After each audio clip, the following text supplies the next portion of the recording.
So am I. Okay, I'm going to go ahead and call the meeting to order. We should do roll call. It appears we have a quorum, just barely. Okay. Shaw Spady and Doug DeHart are absent with and excused. Both had out-of-town commitments today. Bob Roth? Present. Brian Boyce? Present. Richard Craven? Present. Jerry Herman? Here. So we have a quorum.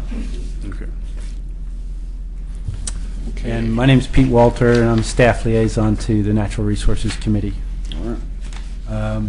We should probably introduce our audience members that are Absolutely. Yeah, let's go ahead and do that. Martin Montalvo, Operations Manager with Public Works Department. That's Martin Montalvo with Public Works. Okay. Kathy Roth, City Commissioner. Doug Neely, Mayor. And, yep, I think Blaine Meyer and... Yes, you do. I'm surprised. Yeah. Oregon City Trail Alliance. Okay. Tom Batty, Secretary of the Oregon City Trail Alliance. Tom Batty. Okay, Good. great. And Jim Okay. Nacito, Oregon City resident. Thank you. Okay, and we get to chat with Mayor Neely. So, Okay. My agenda has a arrow saying that moves down. Well, yeah. that was because I didn't think I could make it on time. Oh, well, okay. okay. We're glad you're here. I had another meeting which usually doesn't end until 7, but it got out early. Oh, okay. So if you would permit me to have the agenda set back to where it was, then. originally, okay. Yeah. The reason I'm here, I presume you all got the resignation letter of Eric. Is that right? Correct. The email. Mhm. And the reason why I'm here is his statement, our inability to, in discussion, make formal recommendations on the Heritage Code and the revised tree list were particularly frustrating. Now, I can't tell from this letter whether that was a determining factor in terms of his resigning, but I've had input from some of you that you are also concerned with the process here, that of not being able to go ahead and move forward on certain items that occur here. I'm going to give my opinion on the Heritage Tree Code. The original intent of it, I think, was to give private property owners the ability to identify a tree on their property, have it essentially tied to the title, so that that tree, with subsequent sale of the property, that tree would be protected unless, of course, you had disease issues and so forth that affected it. It's not unlike my historic house, which is on the local inventory of historic places. There are restrictions on what can be done to that house by subsequent owners. That goes along with the title and offer that kind of protection. And I think that was the original tension of that particular notion. You're getting, I think, a lot of input on really our habitat issues, areas where you want to protect the habitat. And I think that's great. But I think that should be a different process. And the intent was to protect a tree. It may not be a tree. In fact, I think we've had cases, maybe those trees that have been, we've had 2 of them or 3 of them at this point. I've had 2 private nominations and 2 public nominations. Yeah. So. I think in at least one of those cases, and maybe more, it wasn't even an indigenous tree. It was just because of the nature and the age and so forth of that tree that they came forward. I think when it comes to discussions of potential habitat areas that you wish to protect on public lands, specifically city-owned lands, I think it should be a different process, and you have to bring in the actual players in that case. For example, if you're talking about parklands, it should be something that's discussed not only by you, but also by the Parks and Recreation Committee, to get input from the city on if it's on public works land and so forth. And I think you should keep those 2 issues separate. I think the commission would be willing to entertain recommendations on habitat protection on public lands, but I think it should be a separate issue from what I think the original intent of the heritage tree intent was. The analog I'll come up with is the one that we have in terms of houses on the local inventory and on the National Register. Those are designations of specific homes. We also have a National Register. We also have a historic district that's on the National Register, and that's the Kenema area. We also have the McLaughlin Conservation District, which somewhat restricts what can happen in those districts because of the significant nature of those districts in their own right. Whereas houses on the local district, many of them, of course, are within those two other districts, but a lot of the houses that are in the local inventory are houses that are not necessarily in what we regard as a historical neighborhood, but there are houses that have been around for a long, long time. Some of them have come into the city because the city's grown around them, but they were historic farmhouses, and their designation has been approved in that nature. So my hope is that you can move forward quickly on some of these things that are before you. The goals we set forward before the commission, of course, had to do with the Tree City USA, the heritage trees, and so forth. And I think you're getting input, I think it's a great idea. If you want to consider these designated as habitat areas, request that the city commission actually put that in formal goals before it, and then you can operate off of those particular goals. But I think the nature, based on public input, and I understand that, but I think the nature of the heritage tree it was rather specific at the onset. I know there were discussions at the commission level to actually make these kinds of conclusions, partially based on things that the neighborhood association stated. But I don't think that was the original intent, and I think we need to move ahead on that. Otherwise, I think you're going to just tie up the process for a longer period of time to consider things that were not of the original intent of the Heritage Tree program, and to bring these issues before the commission so that we can go ahead and get these things in formal forms of ordinances and so forth to make them work. And if you want to ask me questions or make comments, that's fine. Okay, so there's actually a variety of issues. This is one of them, and I have no problem with having. This has been discussed repeatedly, and there's some members that want habitat to be part of the thing, and some that don't, that see it as basically a way of honoring trees and the exceptional trees that we have scattered around the city. And I think that's what you're talking about also. So, but we have other issues. There's appear to be being resolved over time, but basically we felt like. Go ahead. Excuse me just a second. Before we leave, are you leaving that? I'm not leaving. No, Well, I'm not leaving. I'm not leaving it. No, Oh. I'm just discussing more parts of this. Okay, do you have a comment? Well, right now I can't recall the exact language in the ordinance. Pete, can you draw that up or pull it up? Yeah, Yeah. we have some criteria that we've worked on and added. Yeah, Some of the criteria for the site designation includes value of habitat as one of the contributing factors. Yeah. It's not the only one. Yeah. There's some- four. There's four four, yeah, and qualifications. that is the fourth one that Right. was added. And ideally, you should have two out of the four, right, as I recall, or was it three? For site criteria, all Oh, it was 3 out of 4 or something. all must be met. And as far as heritage criteria, I think at least one of them must be met. But we don't have to get into too many specifics No. on that. Okay. Yeah. But along the line, what you were saying, you want to continue?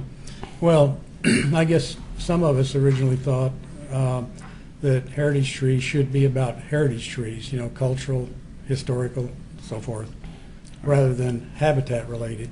And but that's not the way it turned out. So What are you, I guess I hear you suggesting, I guess moving forward on the Yeah. recommendations, I mean, it hasn't happened yet, and it's been a long, protracted period of time. yeah. Yeah. Whatever those recommendations come forward, that's fine, but my understanding is you have not even yet voted on that.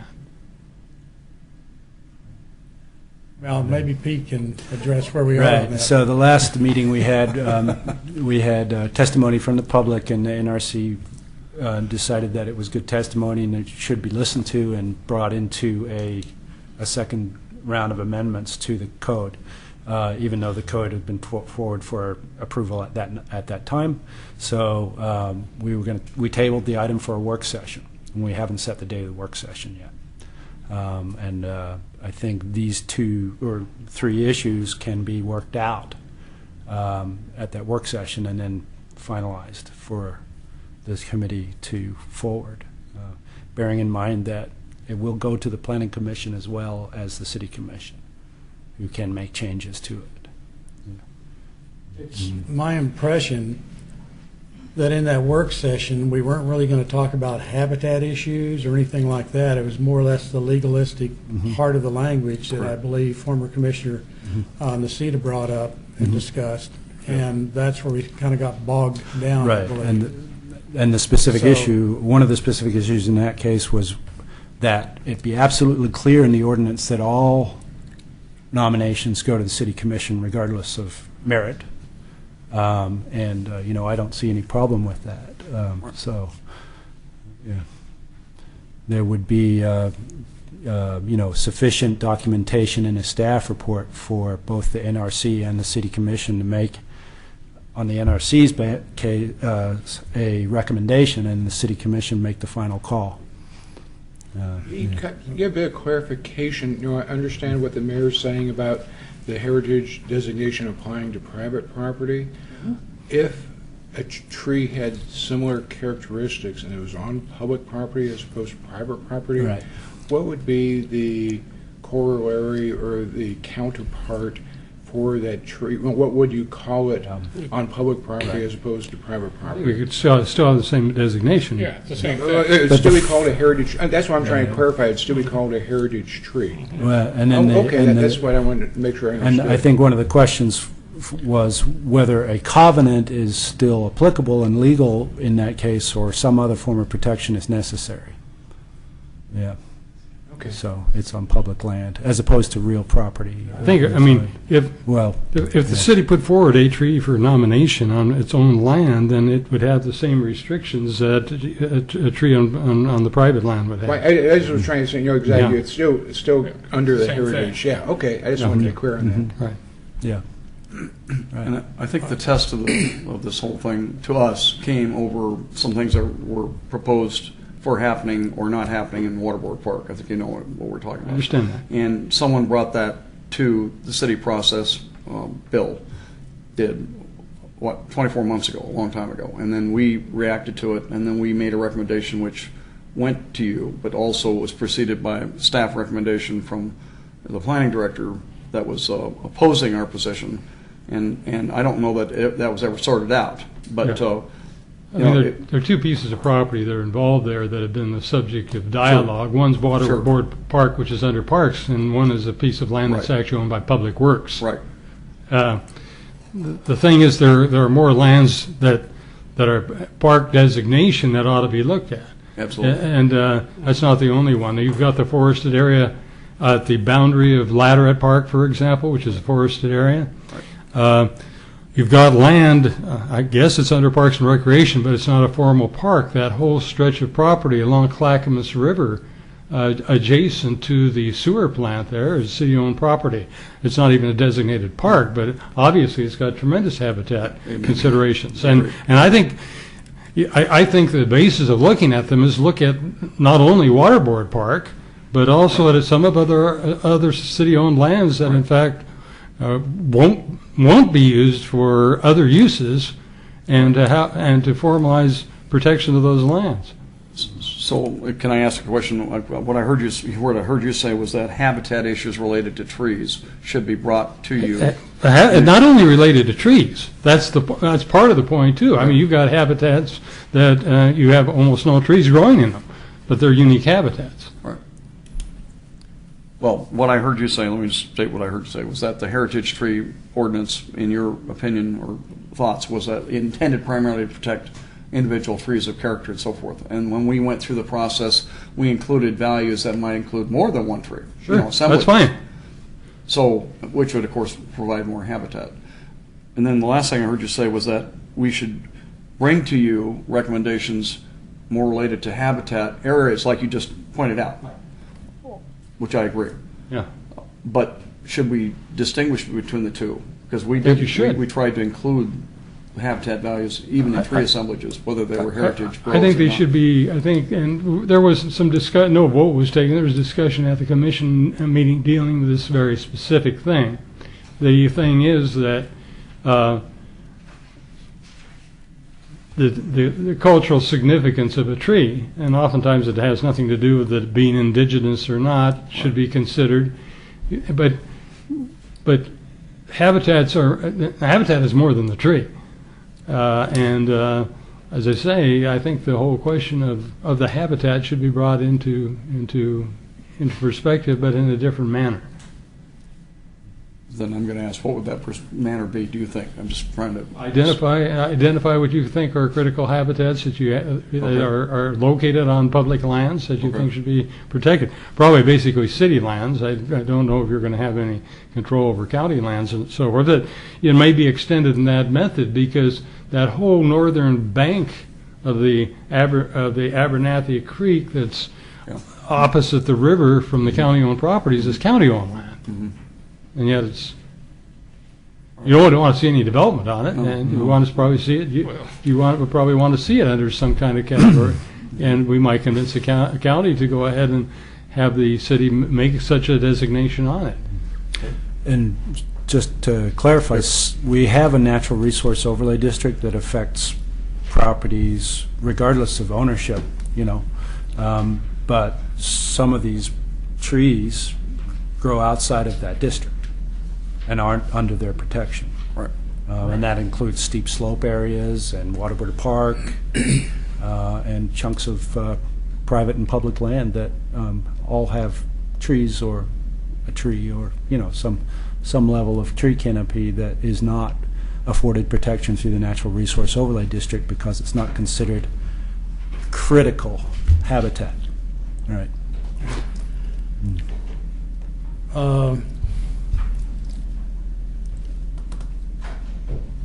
I know we're supposed to have a work session at some point in time. I'm a little disappointed we haven't already had it since we've talked about it quite a while ago. Mm-hmm. But, I wonder where the work session really gets us. I wonder if we should just simply vote on the thing, let it go to the commission, and let the public testimony from whatever area modify it, at that point. I mean, we're not going to get it perfect, Nope. And so I kind of wonder if, been looking at this thing for a long time, a year or so or whatever, and nothing, we can't seem to get to the end of it. No. And at some point, I think we just need to say, Mr. Chairman, basically what the end is, and let's vote on it and get it out the door and let, move it forward. But I don't know if there's reluctance to that or not. I would be supportive of that. I mean, I would be willing to make a motion to that effect if it would, because then the test is going to be how people react to it. It's either what they want or not, and the commission has their input too. Yeah. And And if we've done something that is correct, then we'll find out. If we haven't, it needs to be tidied up. But I've got a question. Since this particular advisory board operates under the planning, does it go through the planning commission first, or does it come directly to the city commission? This is part of the public tree code. That's not a zoning code issue per se. So it could come directly it could to- go directly to city commission. The reason why we would want the planning commission to see it is just to see it, basically. Yeah. And they can make their, individuals from there can make their own comments or Right. even recommendations to the city commission. Correct. But they would not have a decision-making role. No. Okay. I was pretty sure that was the case. Yeah, that's correct. Pete, I thought part of the reason we needed a work session were some things that came out at last month's meeting that actually the city attorney had to review. The city attorney No, will they- review No, when- but I'm sorry. there's things that came Sorry. up. We got into the really technical stuff towards the end of the meeting, and it seemed like we needed some outside. The city attorney had reviewed the code that was ready for your approval that night, but there was some public testimony that we would want the city attorney to have reviewed in a work session if we were going to change it. So, because it had to do with specific questions about types of public land, whether they were county, and whether a covenant could be recorded on city-owned land. So that was a specific legal question. So it sounds Yeah. like there's still a need to have But that can happen at the city commission level. Yeah. From your point of view, would there be a problem with moving that forward then? If, if there was a, No, I feel if the NRC can make their recommendation with sufficient, advice to the city commission to consider these things, then no, I don't see a problem with that. So the two angles on this is basically get it done at the point we're at, or consider this new information, work that in, and then move it forward. That's our two options.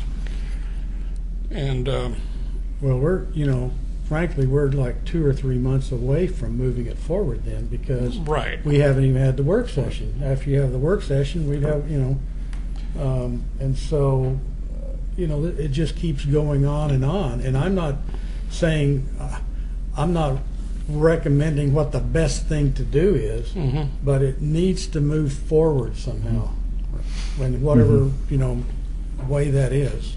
Part of the thing, Mr. Mayor, also is that we've been dealing with street tree lists and spending a lot of time on micro determining certain trees that would be appropriate versus the things that have been used in the past, and that's gotten kind of mixed into this whole thing too. So I think we have a good document. We spent a lot of time on this. The test is how people will react to it. I mean, the commissioner, whoever has to look at this thing, Okay. I'd like to see it move forward. What about having the work session, have the attorney there, resolve everything, and vote on it next meeting? First of all, the attorney won't resolve anything until it comes to the city and actually comes. Well, I mean, at least get his input into Yeah. the issues that came up last time. Well, as the committee, you have the authority to, make this motion if you wish, and not take it to a work session until the city commission has had it for consideration. Now, It's up to you. is it appropriate to make that motion tonight? It's not on the agenda from that point of view or anything. We can do Or that. what? We can do that. The no. one thing I will mention is that once we do that, it's out of our hands, period. I think I heard a no. Is that, I don't think you should make the motion tonight. Yeah. I think you need to get it on the agenda. okay, so that would be Okay. next month then. Providing we have a work session in between. Ideally, yes. Yeah. I still think we have a good document, but that's how we want to handle it. Well, We spent a lot of time on it, and I believe we made a lot of changes. Shaw was involved in a lot of those changes too. She's not here tonight, and I think she would feel probably. I mean, you could make the motion to retract the idea to go to a work session if you wish, and just send it straight to the city commission, I wouldn't make the motion tonight. but you wouldn't want to make that Okay. notion tonight, right? Yeah. All right. Yeah. Okay. well, if we were to have a work session, when would that be then? In other words, It would be ideally if it could dovetail with the city commission work session, that would be nice, which is on the second Tuesday. Our next. But I think it's I rather full. anticipate Yeah. you could have your work session and then you would have it come a vote. So we would not see it at the earliest. We would see it should you vote for the code or the ordinance to be presented to us. We wouldn't see it until at least the next city commission meeting. Yeah. We'd have to get it on our agenda. So So we have to have the opportunity to get it onto our agenda as well. Okay. Well, Anytime in the next 2 weeks, we could have an NRC work session at a time that's appropriate. My guess is we're going to hear the same kind of input from the public you hear. well, who would be at this work session? Well, they are public, so it'd be all the NRC, and it'll be publicly noticed, and Whoever Yeah. wants to show up. anyone who wants to can come. Yeah, be a round table, fairly informal, usually in the evening. You're entering into a discussion with how you ought to operate. I don't know if I have to be involved from this point on, but I Right. just wanted to present that concern, really triggered by the memo that I got from Eric, and of course, I think he was a valuable member of the committee. I don't know if this is a straw for him or there were other reasons, but he specifically singled this particular issue out in his memo. And he certainly had been commenting on limited time and so on, like all of us, though, you know, so I don't know if that was it either, but there's other possibilities. I would say it probably wasn't. I mean, he's not the kind of guy that would just pick up his marbles and go home, you know, so I'm sure there were other factors involved. Well, his memo did state that his job requirements were Yeah. being putting more demands on. I would be happy to recommend that we move this to the review body level, whatever you call that, the work session level, with intent to pass it at our next meeting after that. I have it on the agenda And move it for forward. passage. I'd second that. The other request I have is a more general one. Things that you're bringing forward that are that probably in our goals ought to be focused on perhaps getting the commission to consider it into the goals that we set. I think it's nice to have things that you want to discuss, but you need to discuss them, I think, from the standpoint of bringing them to the commission to have them consider it for goal-setting session. And you're not the ultimate decision making body, and I think that when you start setting your goals, you want to make sure that there are goals that are going to be accepted by the commission. So as you put new things forward, I think you need to bring them to the city commission. You know, we work first with staff, of course, but the point is you are an advisory committee to the city commission, and it gives you the opportunity then to put things forward against incorporated to goals. Now, we have a 2-year goal-setting session. It doesn't mean that we, and this is the first year, next year is the second year of goals that we send over a 2-year period. Doesn't mean that those goals can't be altered. They can, and we will have a meeting after the beginning of the year to look at the goals that we've set. But some of the things you put forward may not be considered as goals until the next commission comes together after the election. But if you're setting forward a process in which you want the commission to make decisions and they're outside of the goals that the commission has set, it becomes somewhat problematic, and you may end up spinning your wheels when it's not necessary to do so. Okay. Okay, well, we have a motion and a second to move this forward to the work session, and with the intent on voting at that point to move that on to the city council. I've got some more questions for the mayor after We have to- after we do that. Okay. You want to call for the question? Yes. What was the motion again? If I'm paraphrasing it correctly, to move this forward to an imminent work session within the next couple of weeks, and at that point, with the intention on doing a final vote and making any final last-minute changes. Do you have a question back there?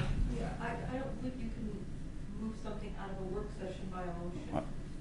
That's right. We'll have to, yeah. I actually meant we'd have the work session, and then we'd vote on it at our next regular meeting. Yeah. So the next regular meeting. So Yeah, okay, so we need to, but we still need to move forward with it post-haste.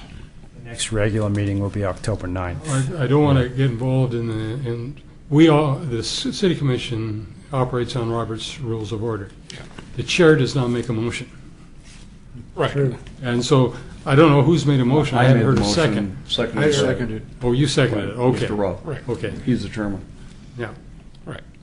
okay. Then I call for the And question. we're in discussion now with the mayor testifying.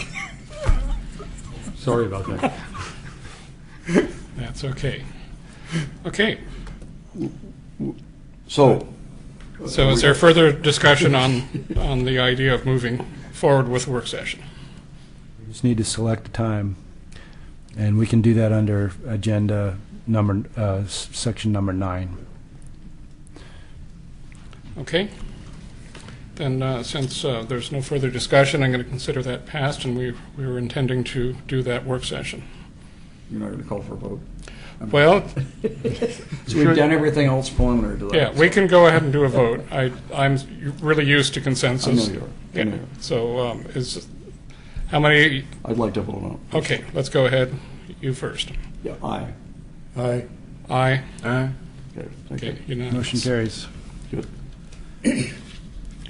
You say you want to say something? Actually, I have just a little more continuation of this. Go ahead. There's other Yeah. things.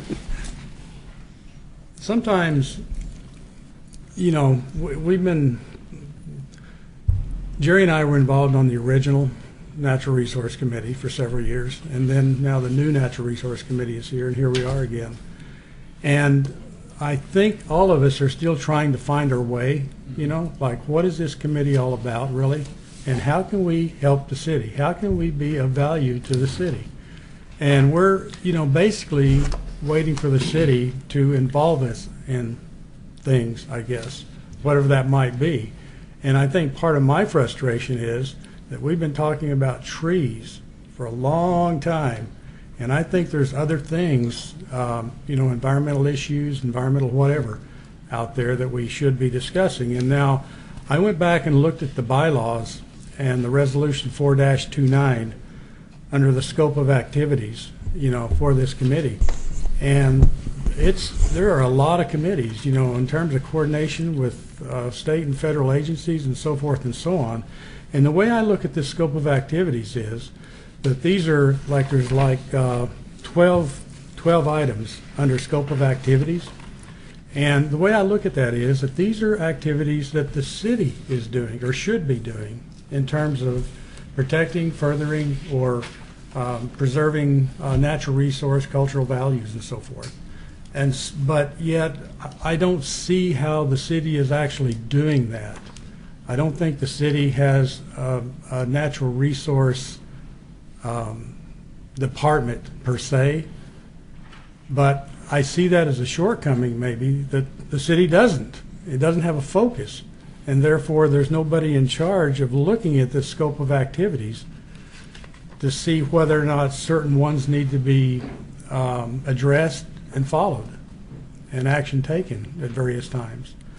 And so, I think the natural resource component for the city could be much wider, and I know that means probably more staffing, more money, and so forth. And I know everything's limited, but it just seems like a lot of some of our issues that we've faced, kind of relate to lack of communication among departments within the city, and lack of communication with us or with whatever entity it might be.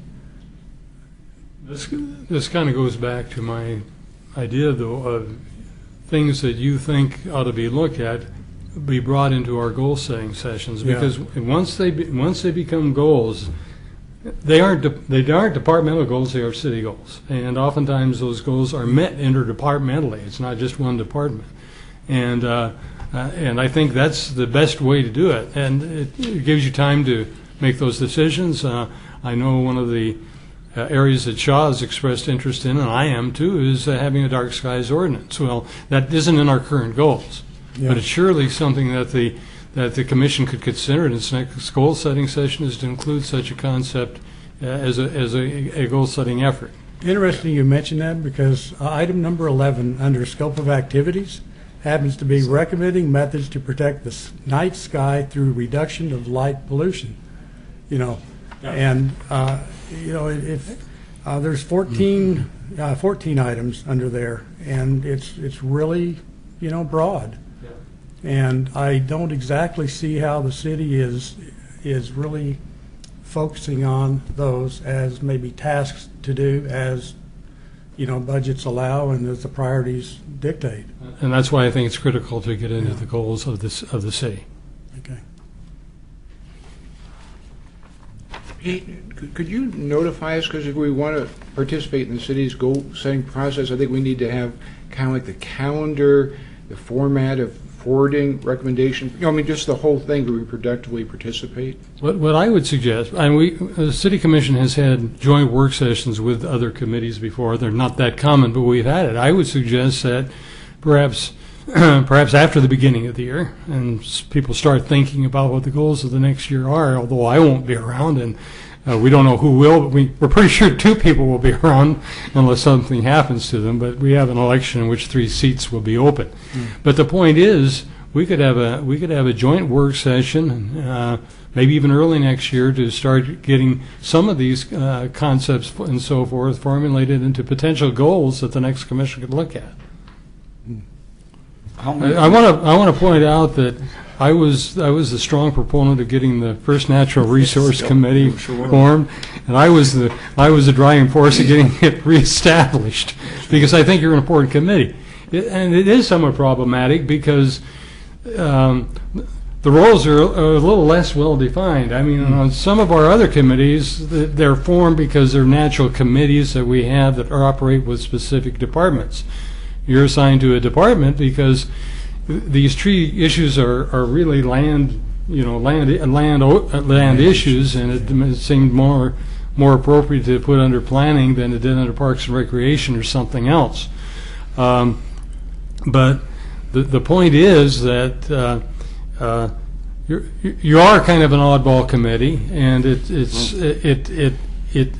I think how it evolves is an evolutionary process. I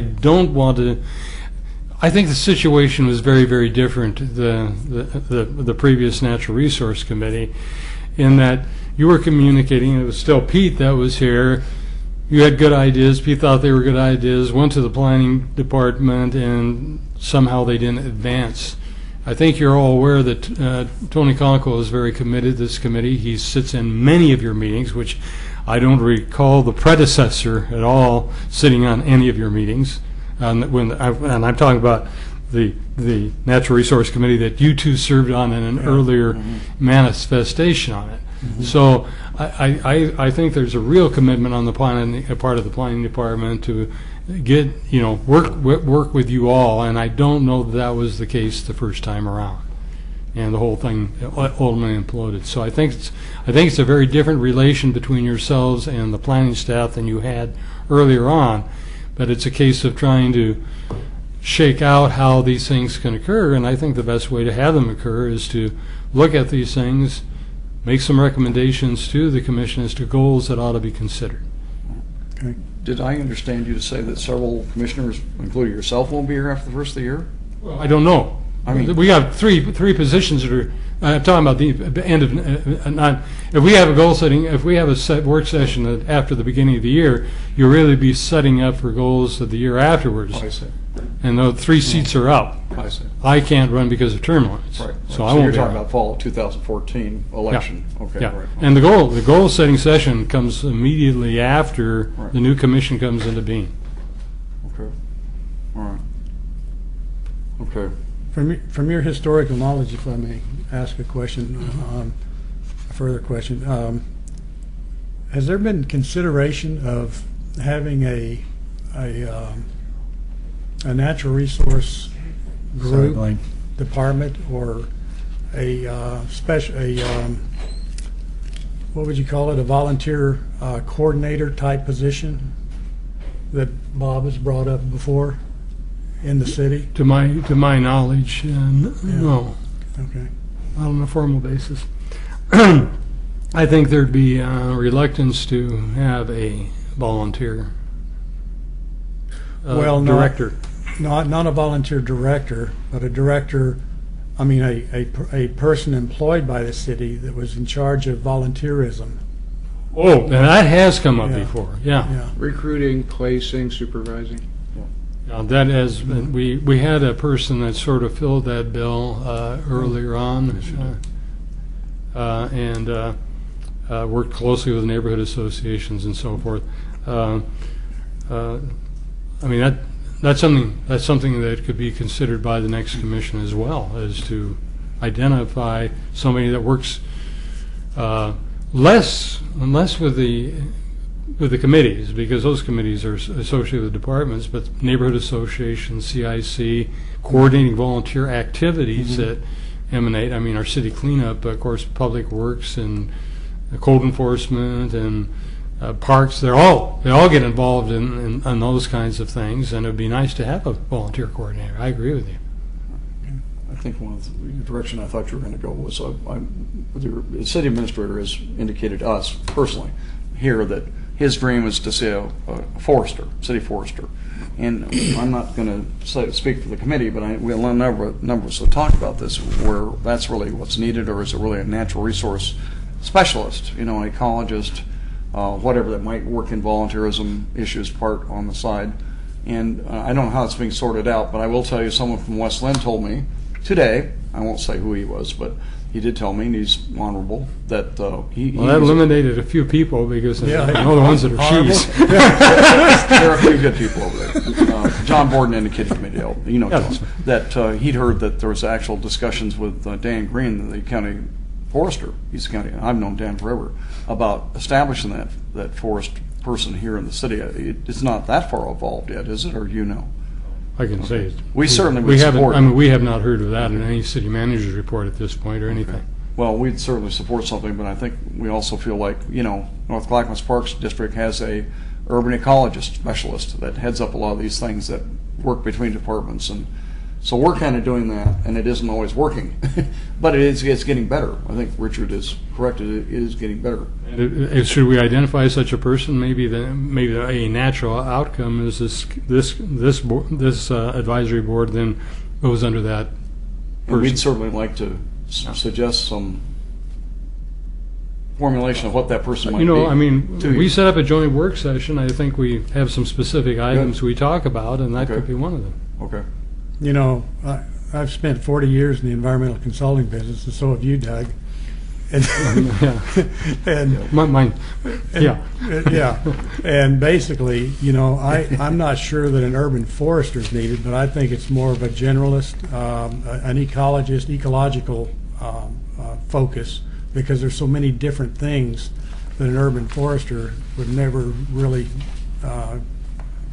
be familiar with. The city gets into, dredging at Clackamas Cove, for example, et cetera, permits and so forth. And so, to me, it's more of a, an ecologist of some kind. We've got our position, for example, of economic development manager, who works directly under the city manager and not assigned to a specific department. Part of which, because there are several departments involved in actual economic development issues, and perhaps such a position could be identified that works directly under the city manager, and then can interact with, work with the city manager and interact over departments. I mean, urban ecology includes stormwater issues and so forth. I mean, so that, and it deals with a lot of our parks. So it's one of these cross-departmental things that probably work better with somebody that's directly under the city manager. Maybe. Yeah. So I think it's a case. You've got to narrow it down, because in a work session, there's specific items that you'd want to cover, and maybe start listing some of those out. Okay. But make them things that would be manageable to discuss. Okay. We'd like an opportunity to do that. I think I would certainly like to see us come forward to the commission with some suggestions of how things might work even better. They're getting a lot better. I mean, Public Works operation manager being here and his boss before him, it means a lot to us to tell us what's going on. And the dialogue's getting better. There's been few skirmishes here and there, but generally speaking, it's been a more productive dialogue, and I think it's learning how to communicate with each other and not see each other as a threat. Would you agree? I would agree, yes. Just You, one, you think it's better this time around than it was the Yes, previous time around? yes. I do. I Yes, really it do. is. Okay, that's good. Right. That's great to hear. And I think a lot of it is the growing pains that, when I talk to John, and I haven't talked to this gentleman in detail, but my gosh, the city's requirements to meet all these national pollution discharge permit requirements and everything else now is so broad, you are managing, I don't know what your footprint here, the square miles is. What is it? 10 square miles here, your city? 13. 13 square miles of environment. You're managing 13 square miles of urban and rural space, natural and urbanized area, and you're expected to make it work from an ecological standpoint. That is not what cities used to do. That's what I was hoping the community would get involved in doing, but now it's been put on your shoulders to do this. The mill was responsible for 23 acres, so keeping that clean or whatever and operating safely and without not polluting the river. Okay, so where's the common person involved? That's still my dilemma. How does a common person get involved and be a part of helping this process? And we happen to have a little more expertise than some people, but a lot of us are common people. And I just feel like I was told 0.5% of the Willamette Valley is now under urban authority. 0.5% of the 10,000 square miles that we call the Willamette Valley, the Willamette Basin, drainage basin, is under What percent? 0.5% is under Oh, urban 0.5%. authorities. Uh-huh. And so we're asking cities and counties to do the management work that everyone should be mobilized to do. I just love this differentiation. You guys go do it while I can sit back in a lawn chair and watch you do it. It's not right. Everyone has to be involved and mobilized from the grassroots. True, but the impacts of the urban environment are different than the Right. agricultural Correct. environment. They're different than the forestry environment. So, I mean, But of the valley, I was told 0.5% constitutes all the urbanized areas. I think the great attention you've seen in Oregon City stems from the fact that our former public works director was actually an environmental engineer, was her training. I would agree with that. Yes. You do remember the first job that you assigned to us as a committee about 8 or 9 years ago? When that first, I don't we were in remember. that little room over at the old, the old city hall. Yeah, the workroom. The workroom, boxes and cabinets and so forth. It was a project where nobody liked us. It was the comprehensive plan review. Oh, yes. But you basically came in and threw down and said, review it. And we did. We did. We went through every item of your comp plan. Nobody liked us. Well, the point is, I'm glad you did. We're supposed to look at a comprehensive plan every 10 years. Yeah. At that point, we hadn't seen it 25 years. Yeah. So when that occurred, it was a big deal. And you look at where we were 25 years before that was applied. I mean, the city had changed so dramatically, and we had not updated in a 25-year period our comp plan. And you weren't the only ones, actually. I mean, everybody was tied up into that major process. Yeah, that was brutal. Yeah, it was brutal, but that's what you get for waiting 25 years to do something, and you've had the city change dramatically in that period of time. Yeah. Well, thank you for the opportunity to Thank speak to you. you Thank all. you. And Thank you, Mayor Neely. Appreciate it. Okay, thank you.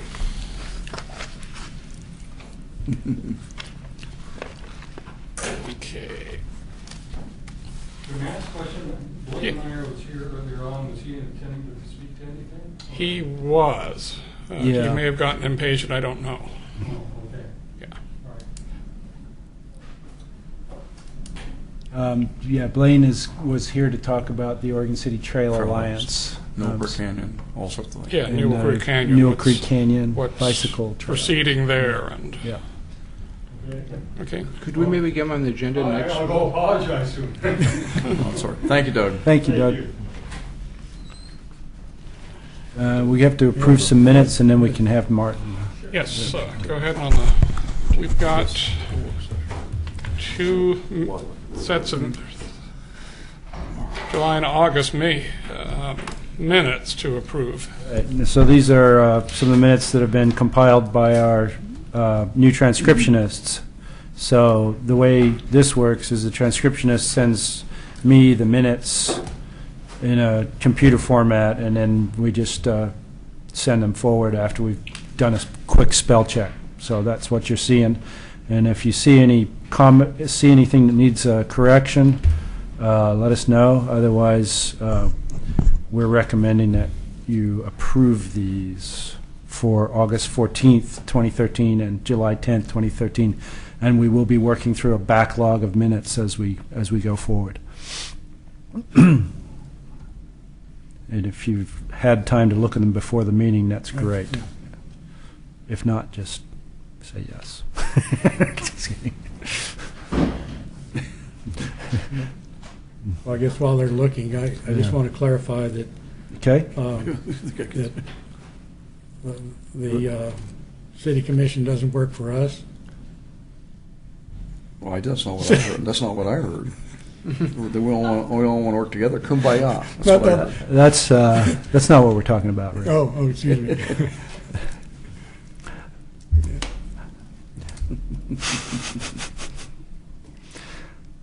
All right. I read them. Are you able to see those? Mm-hmm. Okay. Yep.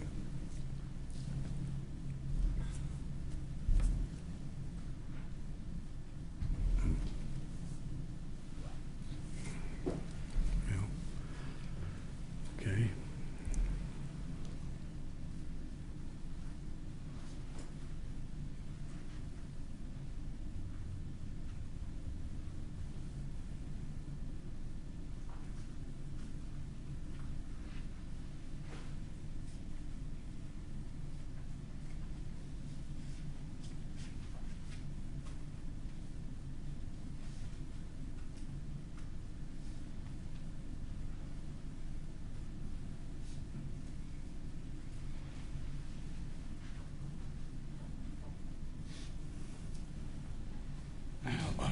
What is your desire, Mr. Chairman? Well, we can go ahead and approve the minutes if anybody has any changes, or my program just crashed, so I can't even look at it anymore. I looked at one of them. And, yeah, there we go. Yeah, I mean, I've just done I do spell have this, checking. so- The content Oh, is... you haven't read them? No. Okay. Down here, draft minutes, Oh, okay. documents. Okay. There we go. Which one you Minutes. want to look at? Okay. Yeah, All right. and then do that. Agenda is where I Okay. got to it before. All right, well, This is the one. have you been There we approved? go. I trust you. Press it and press review. Yeah. Okay.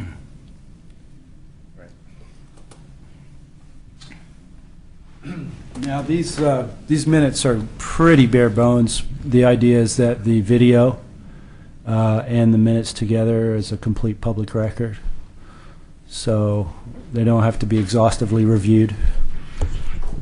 Yep. Okay. Okay, do we have anyone that has any commentary on those 2 minutes?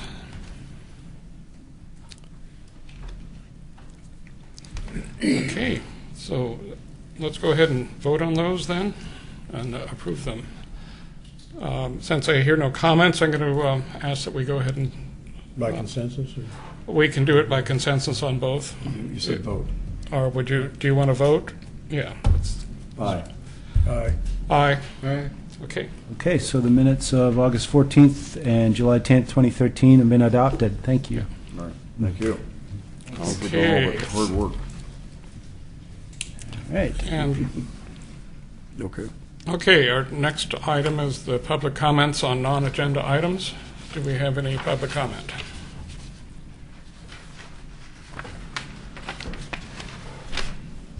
Kathy Roth. Hello. Thanks for coming. Thanks. Well, I have 3 items here I'd like to talk about. Number 1 is waiting until it's aligning your goals with the City Commission. I believe that if you wait to align your goals or go through the city commission to have your goals okayed, we're going to be waiting out here for about 30 years. Agreed. Because if we only set goals every 2 years, and it's you guys' your jobs, I believe, to come up with things. And I really don't think that that's a process that we need to do. I think you should go ahead and get ideas and move forward with them, and not wait for 2 years to bring them to us until you can start working on something. Who knows? You could all be gone by then. Sure. So I don't believe that's a good plan, and would like to make that comment. I also believe that, and I've brought this up before the commission before, that committees need to present to the commission themselves, not through staff. We've had instances in the past where what committees have recommended don't get represented. And the majority of the commissioners, if they're not at these meetings, don't hear what the commission or the committees have actually said. So I believe that's something that you guys should really push for, is having your own representative to speak to the commission. May I ask you a question on that? In the ordinance, duties and so forth, to carry out these duties, the committee, that's us, through city staff, may recommend actions to the city commission, the planning commission, and Parks and Recreation. That's how the ordinance reads? Yeah. And I think if you read that literally, that means, we have to work through city staff, but I'm guessing that that's not really an issue. I think the issue is getting the recommendation to the city commission through some sort of staff report in a timely manner, and regardless of whether it has staff support or not. And I think you talked about this, Jerry, and here it says that Jerry's put together a list of bullet points that he would like to discuss as an ongoing communication strategy, and I think you guys have weighed in on this, but when the NRC makes recommendations as a recommending body, that those recommendations be heard and acted on by the reviewing body and or city commission. Such recommendations may be presented by this committee. Staff may disagree, yet we want to have our recommendations heard and acted on, yes or no. Exactly. And I think that's a real problem. Right. Because we have had instances where I was present at the meeting here, heard what you decided, and it did not get told to me as a commissioner. We're aware of that. Yeah. So. That was particularly Can I over the clarify? issue. Yeah. Is that a error of kind of like omission or comment? I mean, is there a different agenda by staff than people on the Sometimes. committee? Okay, I'm just trying to understand that. And what my perception of is you guys are representing the community, just like we as commissioners represent the community. Staff is paid for their expertise, but they do not, in my mind, represent the community. They work for the community. To me, you're the representatives. And I believe it's very important that we hear what you're saying as citizens of the community. I also believe it's very important that we hear what the staff says as experts and as employees of the city. But, I don't want that to happen again. And what I think staff adds to the discussion is maybe a discussion of what resources are available. Right. And what current policy is with respect to a particular issue. Right. And how that's affected by a particular recommendation. Yeah. But I think that Yeah. is, also Yeah. there's a limiting factor there. As a commission, we need to know what's available Right. and what the rules are that we can go by, but we can also go outside of those if we need to. We can find money other places, or we can do other things. Or use the resources of volunteers such as Exactly. experts on this Right. panel Right. to help you. Yes. Yeah. The last thing is, Could I pursue that just a little bit more, I think? If we make a recommendation, we vote, recommendation goes to Pete, then from Pete it goes to Tony, and let's just say David Frazier. that the staff does not agree with that recommendation we make. How are we to get feedback and it puts, at the point where we get feedback that the staff does not like the recommendation, or no, that's not going to happen, then we can go directly to the city commission, kind of as a minority vote or something, I guess. I think, How do we get feedback from the staff that this is not a good idea, or this doesn't, it's not going to work that way, or whatever? It has to be a two-way street somehow, and I think agree. we feel like we're closed out. Responsiveness. Right. Yeah, it might go up one way, but it doesn't come back down. It does not come back Right. down. Yeah. Well, I understand. Yeah. But could I clarify something too? Is if we were addressing an environmental or ecological issue that Yeah. wouldn't normally come under community development, I can't pick something out of my. Well, it takes something like the Dark Knights thing. That's not necessarily a community development thing per se, or the staff wouldn't necessarily be usually working on an issue like that. It still gets routed through community development, even though it's not really a community development oriented issue. Well, actually, I'm just- It is. Yeah. Yeah, Because, dark sky ordinance is part of a land use code, and we have a Maybe it's a outdoor better lighting example. code today, but it only affects certain new development review. It doesn't affect residential subdivisions citywide, for example, that already exist. And I think a dark sky ordinance, if it's comprehensive, affects all of these things which are already approved potentially. And so that's that's one of the concerns you would have to look at. Could we be dealing with an issue though that wouldn't naturally go through community development?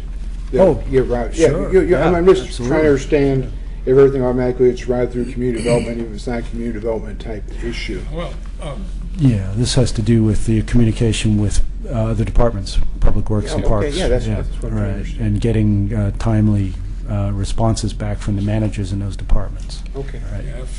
if we were dealing with a parks issue, that wouldn't be community development particularly, unless it's a new park. Right, that's So, Community that's an Services example. Department. Yeah. Okay. I don't see a problem at all in asking staff to, if you've given something to staff to bring to commission, in asking staff to let you know what their presentation is going to be before they give it to commission. That would help a lot. Yeah, that would be a big Something help. like that did not happen over the tree issues up in Yeah. the water board issues. That's not the way it went. So it was a surprise to us too. Okay, my last one is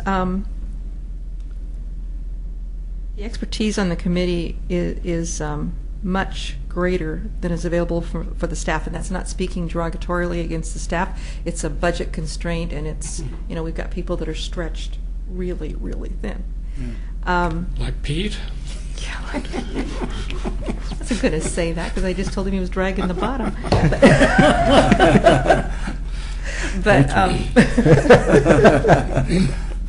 But I really want to honor, in hearing you at the commission level, I want to honor your expertise.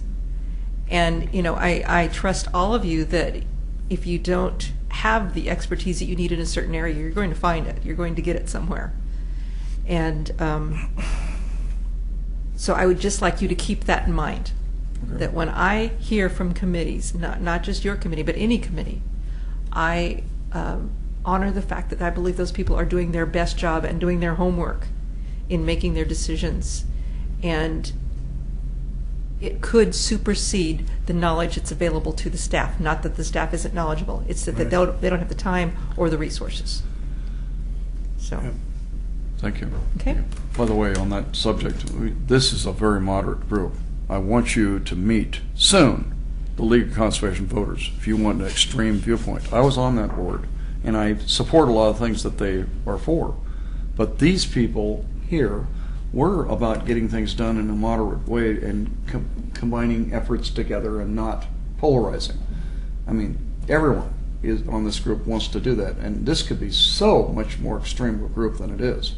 So I think the city is blessed with who's here right now. Oh, I think so too. I'm not speaking for myself, but I'm speaking in behalf of who we are. We're very moderate, we're task-oriented, we want to see things happen, and we want to do it in a collaborative way if we can.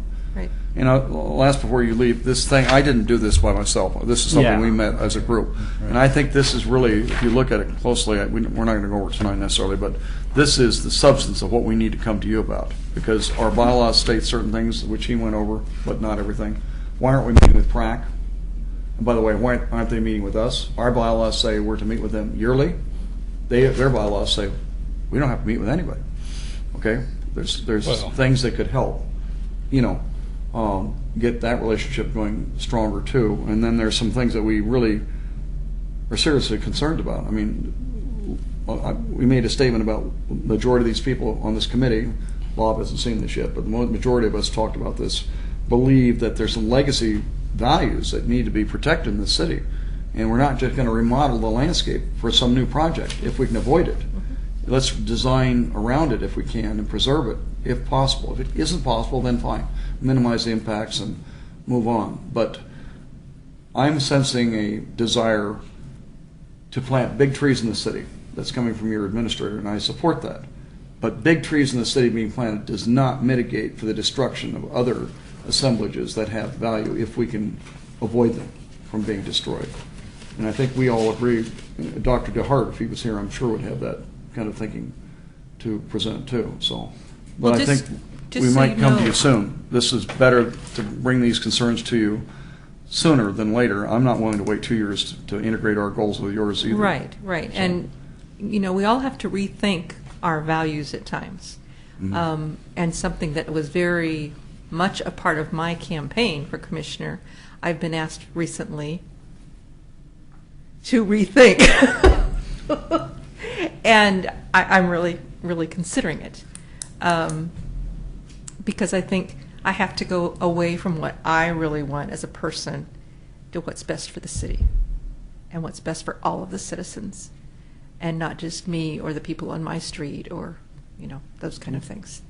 And so I think it's very important that we all keep ourselves open to change, and like you say, that we use the expertise that's available to us and talk, have the discussions. So, thank you. I've got one question, if I might. We talked about participating in the city council goal setting, but a lot of the things we're talking about, like a urban forester or volunteer coordinator, those are kind of like a resource allocation decisions. And is going through the city goal setting process the best way to try to have some influence or impact or suggestions into the budget process that would actually fund these positions? Talking to either at the goal setting or talking to the commissioners themselves. Okay, because I'm trying to figure out, because basically we're not going to get these staff people if there's no money to pay them. That's right. And so it has to be somehow factored into budgets. Right, but I would suggest talking to commissioners fairly shortly before, because we'll forget. If we don't have our little notebooks with us. Okay? I Thanks. want to say something real quick, Brian. You need to tell them about what you were looking at, that Metro position or that federally funded position, not so much yourself, but the idea of volunteer and natural resource person being fundable through a grant resource. Remember that whole thing? Yeah, I do. And As an example, it had nothing to do with city money other than city commitment. well, the city would have to be committed to it, but it was basically potential for a 1 or 2 year funding of a volunteer coordinator. Pretty good sized grant, and it's only going to be available one more time. Have you talked to anybody at the city about that? Yeah. And Yeah. where did you get with it? What? Where did you get with it? I mean, Well, I mentioned it, but they hadn't released the how to go about and okay. actually apply yet. Who's it through? I can't remember the exact agency. It was a federal agency. Fish and Wildlife, maybe? No, Okay, here's some. it wasn't Fish and Wildlife. It was some oddball agency that you don't hear about very much. And it was only going to be funded one more time. It had been done once before. And looking at what they granted, it would be easy to do a better project than anything that got granted previously. It wasn't EPA. What? It wasn't EPA. It might have been. It was, it's not, the usual granting bodies that we usually see, But you did a lot of locally. research on it. Well, I did. Well, I ran across it when I was researching some other grants, and that's how I became aware of it. Could you forward that stuff to me Okay. if you got it? Yeah. Great, And thank Okay. you. one last thing on that subject, because I remember what you were going to do. You were also hoping to see John Lewis about how this might relate to his department. Remember that whole thing? Well, it wasn't really any specific department, because it could be used, ideally would be used for multiple departments, and they required that there be multiple projects that used volunteers. Right. So the strong focus on natural resource enhancement and protection within an urban landscape. Well, it was up to the city to decide how they were going to use volunteers. I know Bob wants this to happen. I want to see it happen again. Yeah. I remember the limited work that Mary Palmer did that some people might remember, and she wasn't a natural resource person, but boy, did she get people involved. Yeah. And I'd sure like to see the momentum start moving again. West Lynn, I was told don't talk about West Lynn. I'm sorry. High upon a hill so noble is West Lynn High. I know their fight song. That's where I went to school. They have strong volunteer program. They have huge involvement from the Parks Department. Volunteers to them are extremely important. By the hundreds, they involve them. And I think it's time for us to move that direction here. I have one more question. One more comment. While you were talking earlier about an urban forester or an ecological person, the thought came to me, what would be harm in asking for a recommendation to share a person with possibly West Lynn or some other? Or That's county. a possibility. Yeah. Maybe Gladstone. Sure. Good idea. Sure. Thank you. Okay, we got one more comment form. Jim Nocita. I'm so excited. So excited right now. Good evening, James Nacita from 302 Bluff Street here in Oregon City. I want to make two comments tonight. The first is kind of a response to Mayor Neely's comment about the intent of the Heritage Grove ordinance as not having been one to apply to anything but trees on somebody's property. I'm going to disagree with the mayor on that because of by virtue of the fact that the ordinance does include a section on groves. And if it didn't meant to apply to groves, it wouldn't be in the ordinance. So I respectfully disagree with what the mayor said on that point. I would like to make a suggestion on the question, and this might be an aspect of a work session if you have one. That is, from the archives, and I assume there are still archives, get the legislative history, as it were, of the ordinance when it was first adopted. And just let's talk about what was meant by adding a section on groves. Any law or statute on the books in Salem, there will be extensive legislative history on what the people meant at the time a law was adopted. You can go research that.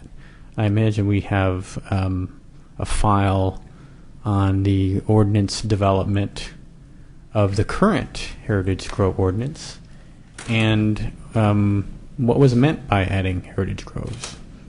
I think that would be an interesting thing to look up.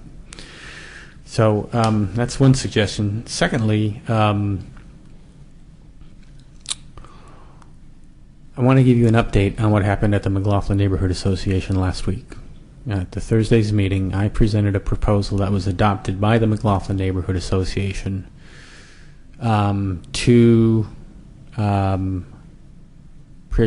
present a proposal to the City Commission to respectfully ask them, well, it's a split infinitive, isn't it? To ask them respectfully, in my high school English class,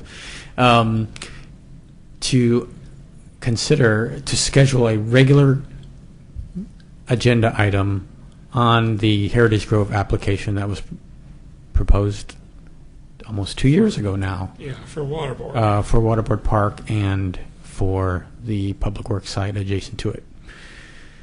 Based on two issues that arose since the City Commission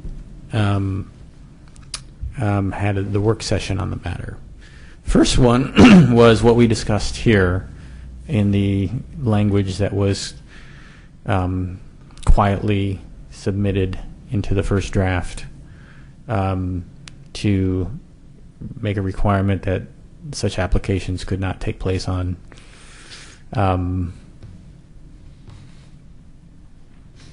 parcels that have a land use application pending on them, and we've talked about that extensively here already.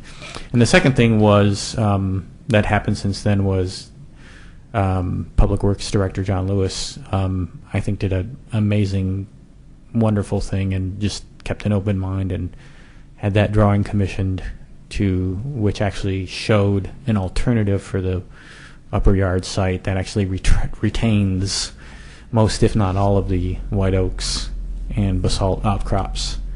That was the subject of the Heritage Grove application anyway. I don't know if it was I don't think it was his intent, but the drawing kind of does give some evidence that adopting that Heritage Grove for Waterbury Park and the public works site would not be an impediment to developing that upper site if there were no other alternative. I mean, obviously the neighborhood thinks that it shouldn't be there because it's not the right place. But we just think that it would, we have a citizen or citizens submit an application, the city commission should have a hearing and vote it up or down and not treat it like this application was treated. That was not the right thing, not the right way to handle it. Whether we'll succeed, who knows? But we're going to ask. So that's it. Thanks. Jim, Yeah. Jim, so your recommendation is to bring it to the commission? Well, I'm not recommending anything to this commission, to this committee. I'm just giving you an update. To the city commission, or you're going to go forward to the city We're commission? we're going to go to citizen comment. Okay. And here's one thing that upset me about the way it was handled last year. Typically, the city commission doesn't vote in work sessions, and so no one even actually voted not to hear this application when this was sent to the city commission work session in 2012. So one of the intents is, by bringing this to a regularly scheduled commission meeting, I mean, a commissioner can make a motion at any time during a city commission meeting. So if we make this request at the regular city commission meeting, then we can have people go on record and be accountable and just say, I move to forward this and schedule it and have a vote. I don't. They can do it during citizen comment. They can do it during commissioner comments at the end of the meeting. And we just want to get our vote, and if we don't, we will move to the next strategy. So anyway, All right, thanks. Thank you. Okay. And okay, let's move forward and have our presentation from Martin Montalvo. Thanks very much. Yeah. So Martin is the Public Works Operations Manager. Right. Yeah. Thank you. Thank you. Thank you.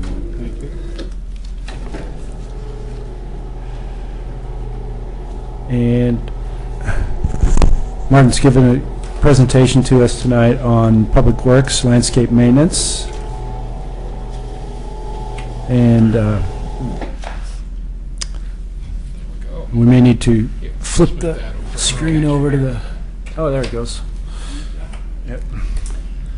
Okay, so Thank you. Martin Montalvo, I'm the operations manager for Public Works Department. I haven't gotten a chance to meet you gentlemen yet, so one of the purposes of me coming here this evening was kind of introduce myself to you, give you a little bit of background on me and some of the things that we're doing with Public Works. And we thought landscaping practices, some of the things that we've been pushing since my arrival, would be a good opportunity to kind of make that connection with you. So again, name's Martin Montalvo. I'm originally from Tampa, Florida. I have a bachelor's degree in biology. I've got 8 years experience as a environmental field, well, public sector environmental field, another 7 years of private sector before that. Essentially function as the environmental manager for Hillsborough County in Tampa, Florida. Did wetland mitigation, then from there moved into the public works realm. I've spent the last 8 years of my career really working in public works operations side. What we're going to talk to you guys this evening about is some of our landscape practices, a new contract that we'd put out for the city. We thought when I arrived, John Lewis was in the process of putting this out with the concept that by privatizing some of our landscape services, some of the repetitive maintenance issues, we would get some economy of scale by being able to free up our limited workforce to do more of our regular street maintenance rather than to have to dedicate an entire crew to maintain large tracts of land for summer and winter seasons, minor work during the winter seasons.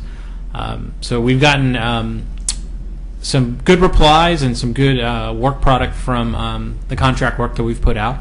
What we did essentially is divide the city into 3 zones, as you can see up here for you. There are 109 different work sites that we identified with this project. It's roughly 37 acres of land that are now being maintained by private contractors for the city. The sites were originally divvied up essentially almost equally, and then as we evolved the contract over the last 6 months, we've been adding some minor sites here or there, retracting a few sites that we said, the city could maintain this a little bit better under our own forces. So this is just kind of the 3 zones, a little bit more detail. The representation here with the round polygons, these circles that we've kind of created for you, give you an idea of the density of the amount of square footage that we have under contract within each of those individual points. Every point represents a location, and then the size of it represents the number of billable units. A single billable unit under our contract is 1,000 square feet. So some of the larger tracts you'll see over here in the larger red blobs. What is a billable unit? A billable unit represents 1,000 square feet. I mean, of what? Of land that is house? being maintained. Oh. Yeah, it's under contract Oh, I for see. landscape maintenance. So it isn't your billing the public that No. has a house there or something? No. These are publicly owned lands, I see. usually right of way, Okay. that's being maintained by a contractor for the Okay. city.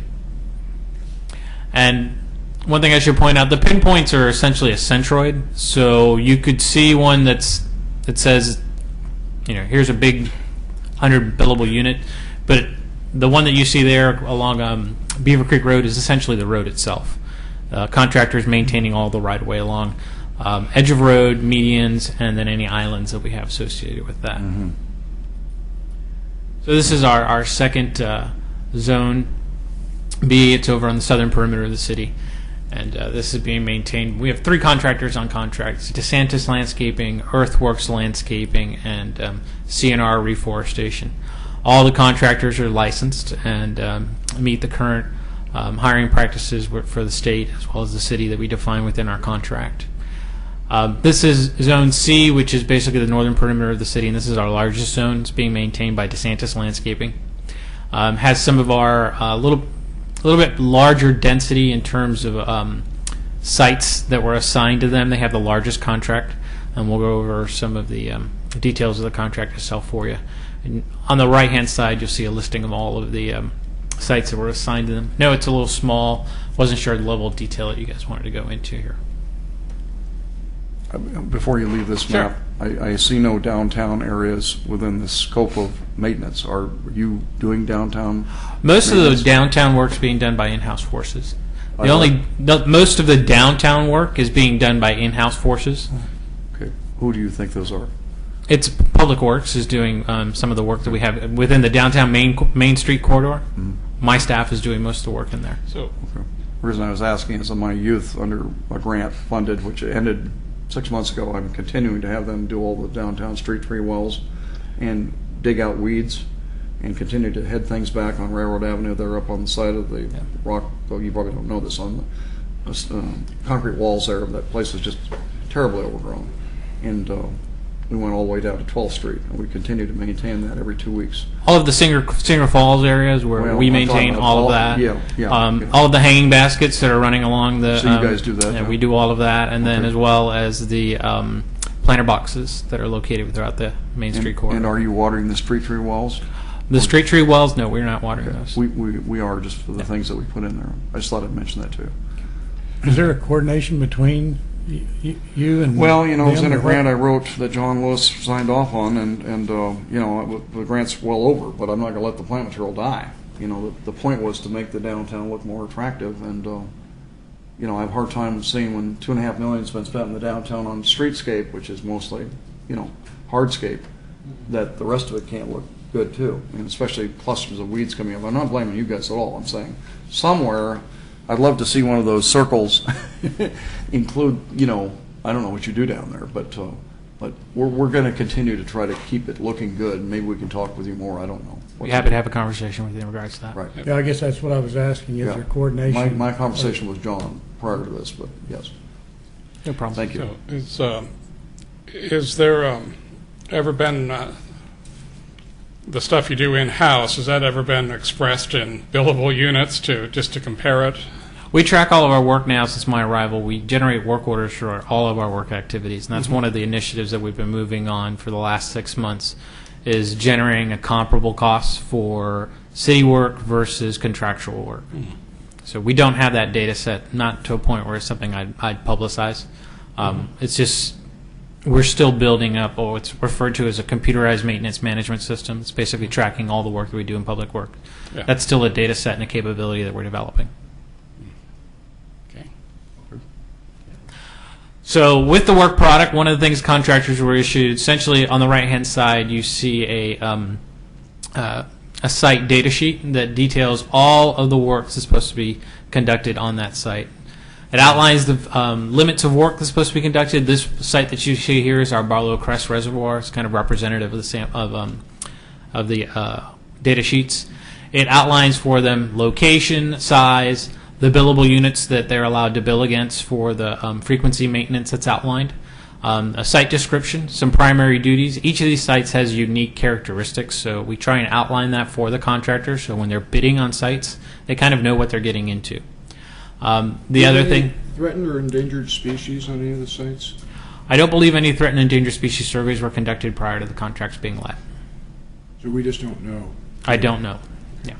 If they showed up on a Goal 5 inventory in the last comprehensive plan, we would know about them, but you would. otherwise it's going to be site to site what comes up.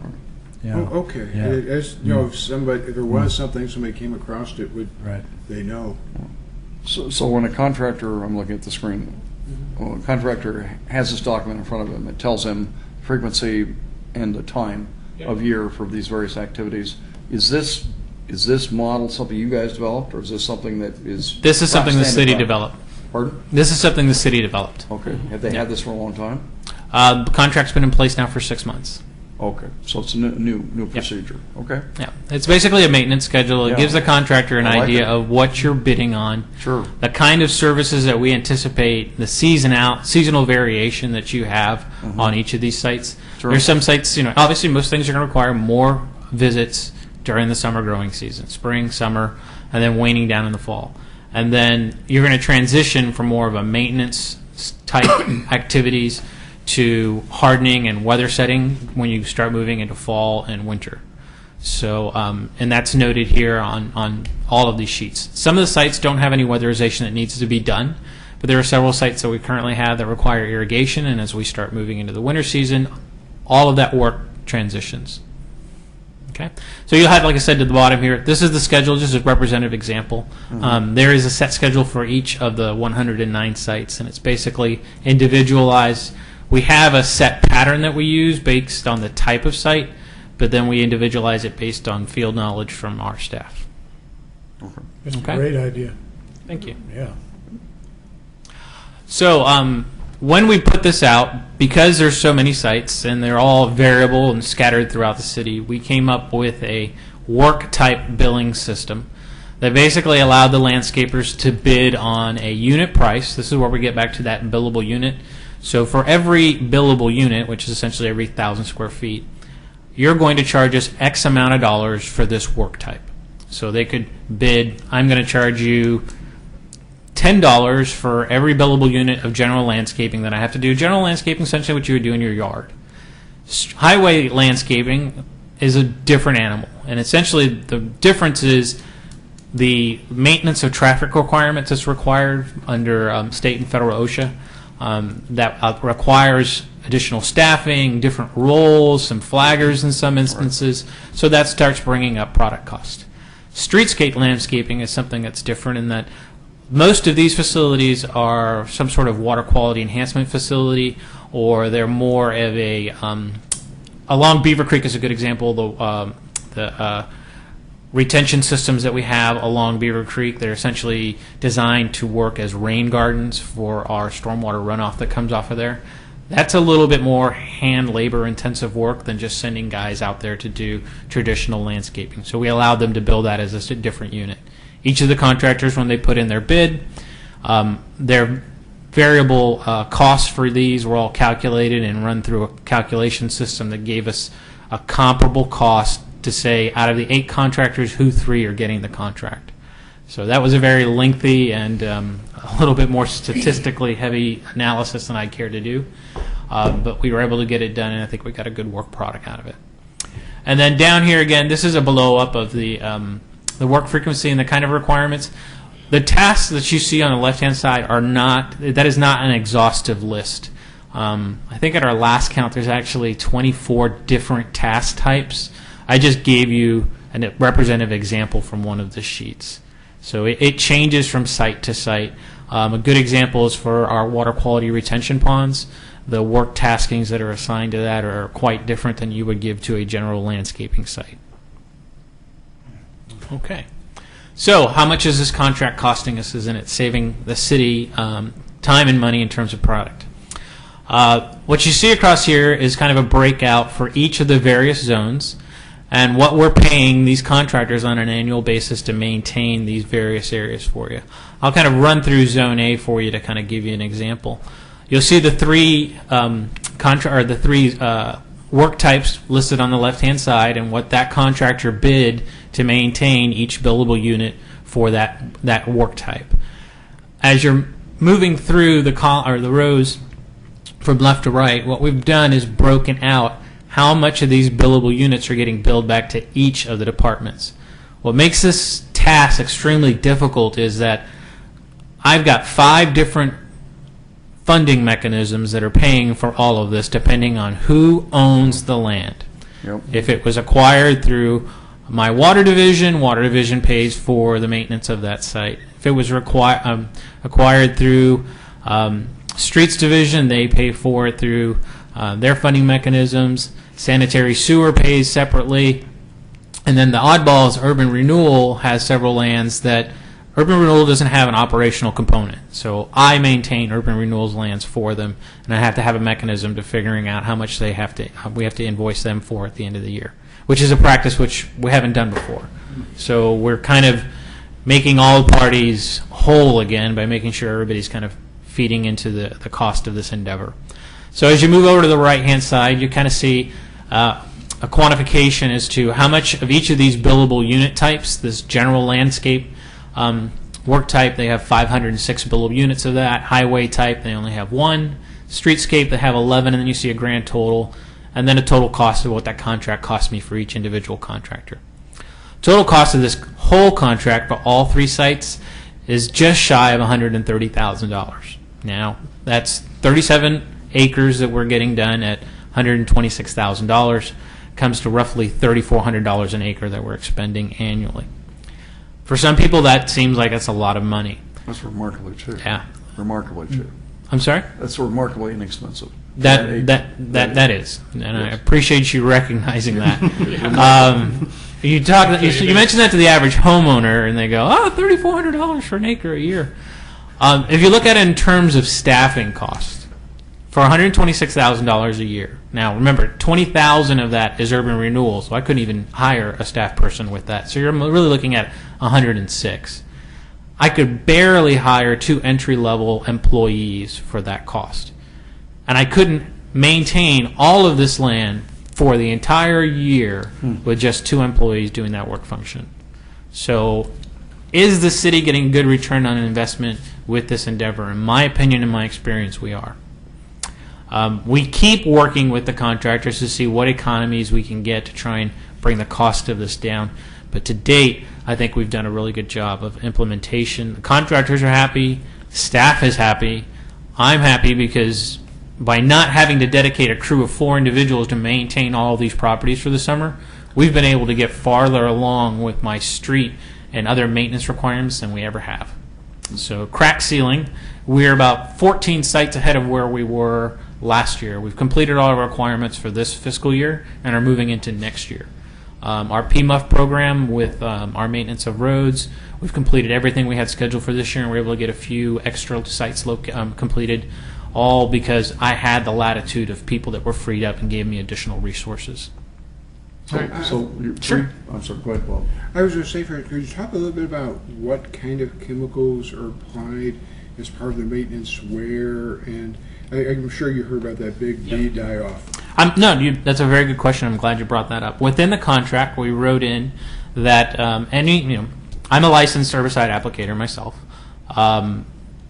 All of our contractors, like I said, had to file various licensing requirements. And the only people that they're allowed to have on staff that are allowed to apply herbicides have to have a state licensure through it.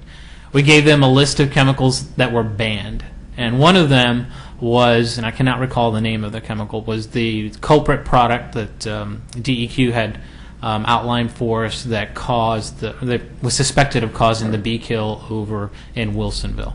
As soon as that happened, because we actually, as a mutual aid agreement, we assisted the city of Wilsonville with some of their measures to try and save that bee colony out there. As soon as that happened, we issued a formal notice to all of our contractors that the city was outlawing the use of this particular pesticide within our boundaries. And we asked them all to provide us written documentation that they did not have that chemical in stock, and if they did, what measures they were taking to isolate it from being used within the city boundaries. And we did that within 24 hours of finding out what the problem was. Good job. Thank you. That wasn't a bee colony. It was 350 colonies representing, 50 to 100 bumblebees per. I mean, it's tremendous impact. Yeah, we had our boom truck out over at the Target out there off of Wilsonville for about a day and a half trying to help them with the tarping efforts that they were doing out there. I had 2 or 3 staff members dedicated to assisting them. The 126,000 to take care of 34 acres. 37. Huh? 37 acres. 37.05 acres. Split 3 ways. What was each contractor roughly getting? A third of that, or? It was roughly a third to start with. If you look through these columns, and I'm sorry, I tried to condense 3 tables into one chart for you. The Zone A cost, contractors getting $37,000 annually. Zone B cost, contractors getting $40,000, and then the Zone C cost, contractors getting $48,000. Zone C, one of the things that I've worked into this contract deliberately is I believe in a pay-for-performance process. And we wrote into the contract that if I don't like what you're doing, and I've coached you several ways, I'm going to give you every chance that I can, and if it gets to a point where you can't seem to cut it for whatever reason, I'm going to take some, if not all, of the work from you, and I'm going to give it to one of your competitors. And that's what happened with Zone C. They were doing a really good job. We were very happy with the work product that we were getting, and they were extremely cooperative with us. Every time we asked them for an additional item, it wasn't a nickel and dime, well, if you want me to do this, you're going to have to do that. It was, we'll take care of this. So for me as operations, I'm looking for that contractor that is my go-to person. So we had a couple sites on a couple of the other contracts that were being troublesome. Some of the capabilities may have exceeded the contractor. Some of the work may have been overloading his capabilities. For whatever reason, and we made a decision, we're going to shift some of this work over. That's why Zone C has a little bit more contractual work on that. But again, we're looking for efficiencies where I'm getting the best work product for the citizens of the city and minimizing cost to all. So that's the contractual cost of what we have expended for this year. This was a budgeted line item in our biannual budget. It's one of the things that's in our annual work plan, which is something new that we're doing in Public Works, is generating work plans saying we're going to do A through Z for this fiscal year, and we're going to be held accountable to that. Amazing. Sure. Yeah. Do you have a question? No, I'm just very pleased with what you're doing here. hanging flower baskets. This is another initiative that we put together shortly after my arrival. We've had hanging flower baskets here for several years. It's a beautiful thing coming from outside of the area, coming to Oregon City and the region. Seeing all the communities and what they do annually just for beautification was really, really nice. My wife is in love with it, to the point of I've got several hanging baskets in my own house that I'm wondering what we're going to do with. So one of the things that we looked at is how can we look for some efficiencies with this program. I can happily say that our previous 2012 contract, we expended $47,000 with that. And this is nothing, this is no credit to me. This is not any credit to any particular member of the staff. This is something that when I got here, we were already moving on this. But we put all of this out to bid, tried to see what we could do in terms of efficiencies for the city. We think we've got as good a work product of the plants themselves, the baskets. You guys are out there every day. I'm sure you can attest to the quality of them as we've gotten in the past. And we got it for a $16,000 savings over what we've done in How many previous baskets years. does that buy? Oh, you would ask that. And I left all of the paperwork on my desk while I was working on this PowerPoint. I just pulled these out. Roughly. We won't I- quote you. I want to say it's close to 100 baskets, and that's with watering 5 times a week for the full duration of the summer. They went up just mid-April, and they're scheduled to come down the first week in October. We're taking them down just after the Willamette Falls Festival, kind of leave them up for the event. What happens to them when they come down? Are they then? They return back to the contractor. That's part of the savings. Is all of those materials and everything in there? They're responsible for them. The baskets, they're Do they also replant them each year for you? well. If we go back with that same contractor, I don't have a long-term contract with them. Our intent is to do the same process every year. Is try and see where we can get the best buy for the citizens. Who buys the baskets? That's my question. We buy the we buy the baskets from the contractor. The contractor is DeSantis Landscaping. They have their own nursery where they grow the baskets, and then the actual physical baskets, the buckets, the basket, and the harness, those are the property of DeSantis Landscaping, and we return that with the basket at the end of the year. So your $30,000 project is installing the baskets in the spring, watering them so many times a week, 5 days a week for the full duration of the contract. and then them removing them 100 baskets, probably $3,000 basket. Sounds like. I'm So sorry? Probably about $3,000 a basket. No, No. No. What? 300. $300. I'm Yeah. sorry, $300 per basket is your annual cost for those units. Yeah, about That's pretty that. amazing. Yeah. That's including plant material. Yep. That's remarkable. And the watering. The watering is the most Right. extensive thing because Yeah, it it's the most actually expensive getting one. a staff member out there 5 o'clock in the morning to water each of these baskets 5 days a week. The overhead costs on that would kill me. Right. So by getting a contractor in here and kind of putting this out to the free market economy, I think we've gotten a good work product out of Yeah, it. I watched them do their work, and it's very good, but I didn't realize it was this cost-effective.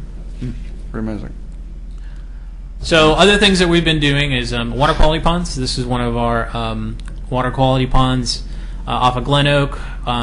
We bring in our seasonal staff during the summer. We beef up during the summer to increase our capabilities. And we have those guys maintain a lot of these areas for us during the heavy growth season. This particular pond, we got some concerns from the residents to go, oh, look, it's being overgrown with algae or, pond scum. It's actually longleaf pond lily, which we took over to the Cooperative Extension and have one of their ecologists and botanists identify it for us. We were able to convince the residents this is actually an Oregon native plant. It's not invasive. It's not necessarily desirable, but it's not listed as an exotic invasive species. So we've gotten some buy-in from the residents. We're just putting our people in there and do whatever minimum treatment that we can, trying to keep it as natural as possible with the original intent of the water quality pond. This image here shows to me the intent that you're trying to achieve of the structured layered canopy going up slope, sedges and such along the edges, then your water lily in the middle, and your various willows along the edges. Is that how you approach these water quality areas mostly, or are you getting constant demands to groom them? I'll bet you're getting that. We're getting demands from the residents to groom them to some extent. Right. And we do some grooming where it poses a threat to the public right-of-way or to the drainage pattern that the site was originally intended to convey. But unless it poses a threat to one of those two items, we keep this as a natural state as possible, trying to remain consistent with the original planting scheme that the designers came up with. Has there been any thought given to like wildlife habitat values in the way there's certain species of western pond turtles and other species of actually intentionally trying to have, since there's limited wildlife habitat in certain areas, of actually introducing any species, or would that just complicate? We've done no introductions. There has been some natural recruitment that I can personally attest to at several of these sites. While my background is a wetland biologist in southeastern United States, the ecology here is a little different, and I'm still learning a lot of it. Some of the flora and fauna that we brought in, there are several species of turtles, waterfowl. This particular complaint that we got at this site was that the residents were complaining that the waterfowls were being driven out because they couldn't navigate through the water because of the vegetation. So you're getting some recruitment going in there. I think we are creating some habitat, but it's also opportunity just to do a little educational, outreach with the residents. There might be some grant opportunities where you maybe to cut down some of your cost if they're actively managed for certain species. I'm just thinking, multi-purpose, multi-use. Obviously, understanding the water quality is not going to be the best because of the original intent, but it just seems like there's some opportunities to explore. We'd be willing to consider that if you guys have some information you'd like to pass on to us. We're always open to suggestions. Are these are on public lands? Is that? Most of these water quality ponds are owned by the city. There are several of them that are owned by individual homeowners associations or neighborhood associations. And on a few of those, we have some cooperative management agreements. Just because of the way they were platted, it's a little weird and it's a little convoluted to describe right now. There are several of these which are strictly owned by private entities, being homeowner associations or neighborhood associations, and we don't do any maintenance work on them. Okay. No problems with mosquitoes on any of the sites? Not that I have reported to me, and believe me, the guys would tell me. Yeah. These sites generally, if they're good ecologically functioning areas, will have very little mosquito problem because everything's in balance. But this is interesting because I headed up for 7 years the city's cleanup programs. We had 21 sites we took care of with volunteers. And this is a site that I was asked to make it look better. And I ran into this thing with the homeowner association about why does it look so terrible. I said, because you don't have any buffers. You have sidewalks right up to a fence, then you have vegetation crawling through the fence. Let's get busy and remove the material back from the fence and add more native plants that'll be shrub-like. It'll look better to you. And that's what we did. I mean, it's just an issue of how you approach it. But they also have to understand these areas are required, and they have to steward them, whether they like it or not, or let you steward them. Whatever. I appreciate that. Yeah. So this is another thing that we're working on right now. I wanted to bring up with you guys. Singer Falls. We just did an annual cleanup of Singer Falls. It's not a natural habitat, but it's an asset that we like to kind of focus several work projects out here. Like as I mentioned, we just finished our annual cleanup of Singer Falls. When I first arrived here in the spring, we did the annual plant replanting out there and the invasive species removal. This is another thing we just finished a few weeks ago, with access being cumbersome at times and a potential liability for the city and the volunteers and for my own staff going out there. So we've been doing a little bit of landscaping out there, trying to make the access point, which in the photograph on the right-hand side, just above those steps, is the gate that we keep along Singer Falls Drive that allows us to access that site. So this is a maintenance route. Yeah, and actually this is, I want to focus on this, and it was one of the things I brought to John a little while ago. This was an initiative that was done by my staff on their own, pure initiative of a couple of the younger members of my team, one of my regular employees and 2 or 3 seasonals that are assigned to him, and it cost the city pennies on the dollar over what it would cost us to bring a contractor in to take care of this. I think total cost of this and materials was like $800, and then we did all the work in-house with our seasonal staff, and they did a great job. So is this done by hand? Yep. Basically? Because Hand I don't see tamping. how you could have gotten equipment in there. No, all of this was brought in, brute force, hand tamping, some shovels.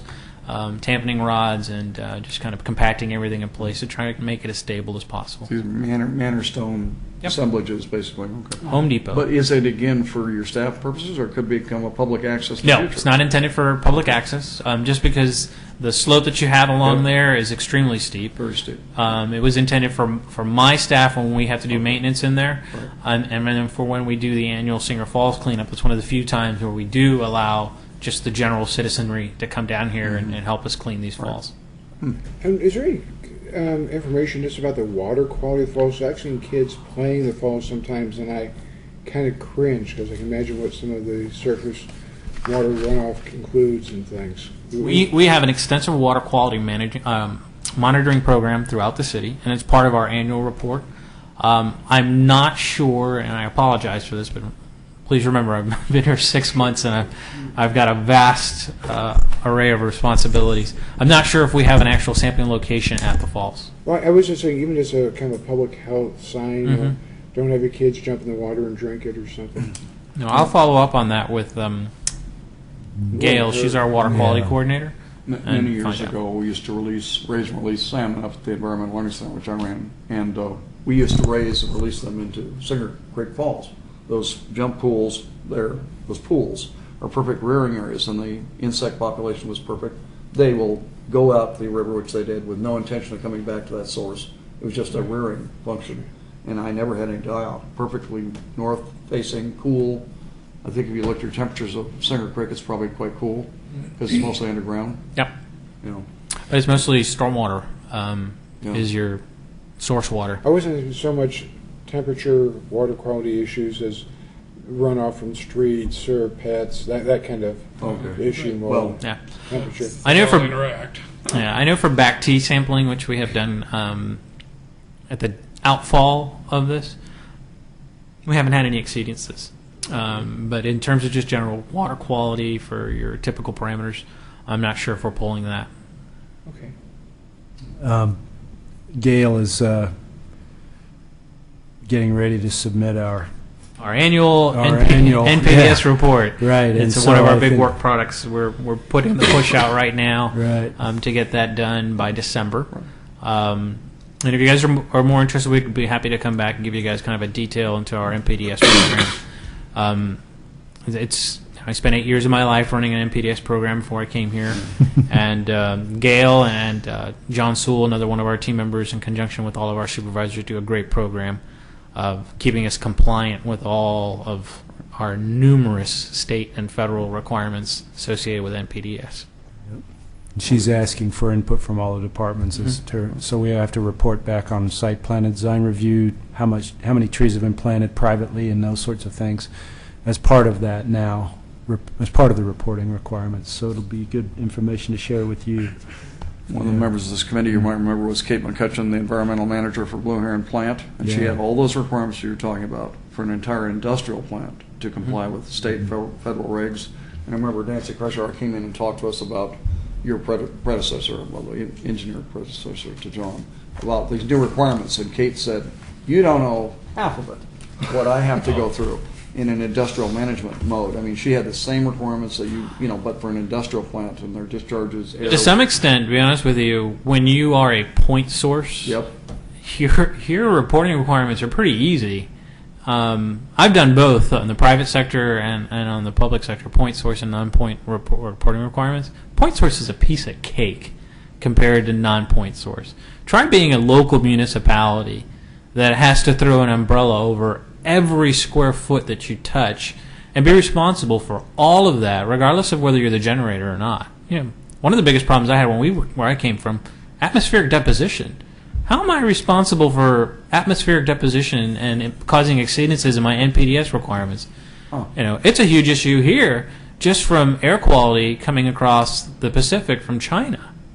You know, that's going to be a big problem in the near future. One of the things that we're facing right now with our pending NPDS permit is we have mercury reporting requirements. How's mercury getting into the environment?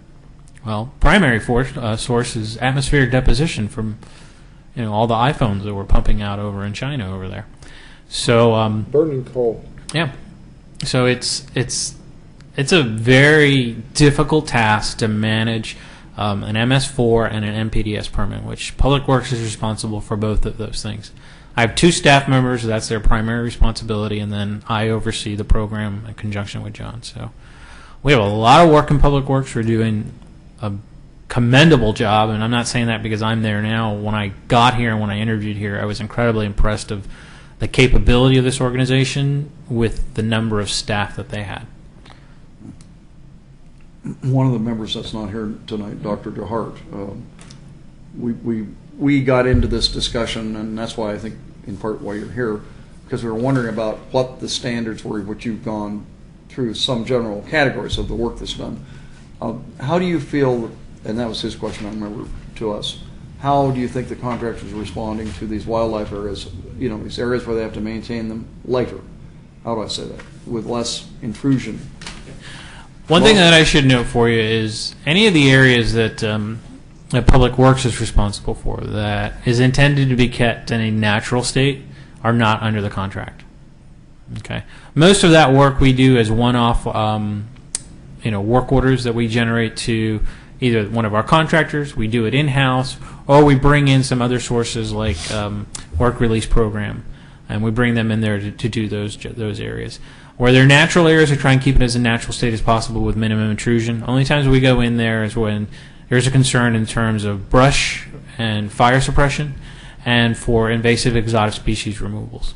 So there are several sites that we manage where we come in, inspect them quarterly, and do work as needed. But if work's not required, then I don't need to find work. Work finds us pretty easily. So we try and leave those in a natural state. How do you coordinate with Parks and Recreation? Very little. No, just kidding. We have a very good relationship with Larry Potter and his team over there.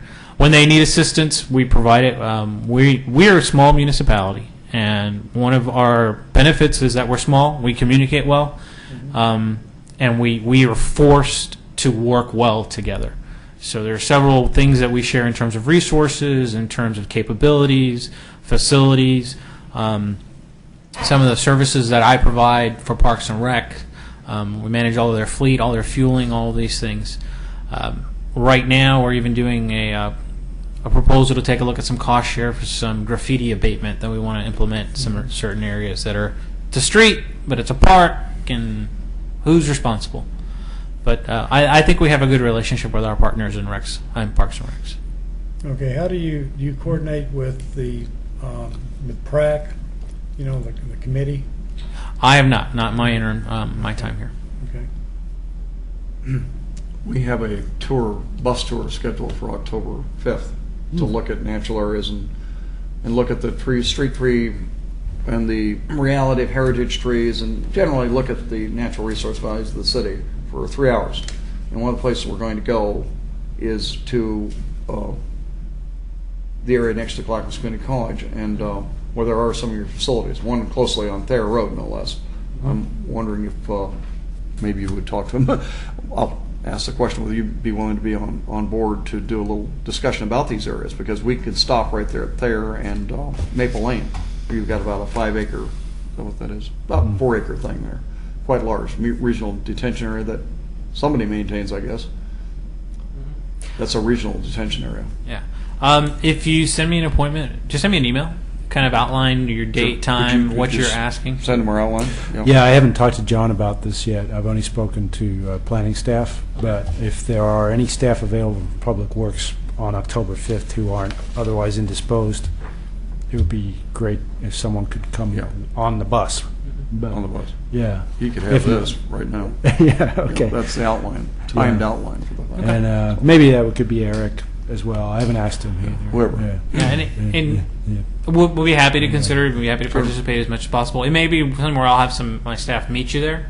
Having a staff person, outline to just kind of ride a bus with you for 3 or 4 hours. As much as I want to cooperate, it makes staffing difficult. But we'd be happy to, let us know your time frame when you anticipate being at such and such location. I can have myself and any other member of my staff meet you there. I just think this is an important issue that people need to understand. Sure. And what your constraints are, challenges. I'd love to take them to Glen Oak, but that's outside our time schedule. Because there it's Yeah. really clear, the interface between the public and the public areas and the sidewalks, it is a misunderstood. Very well designed thing, by the way. Very amazing design, if you haven't seen that. It's really a whole series of interrelated ponds and detention areas that all work together. I think it's pretty amazing. Where is this? Well, it's, Glen Oak. yeah. Glen Oak? Wetlands. Okay. Those larger, more natural facilities are much harder to plan for and assemble because it requires collaboration, or Yeah. at least a landowner with a larger piece of land who's willing to oversize that facility.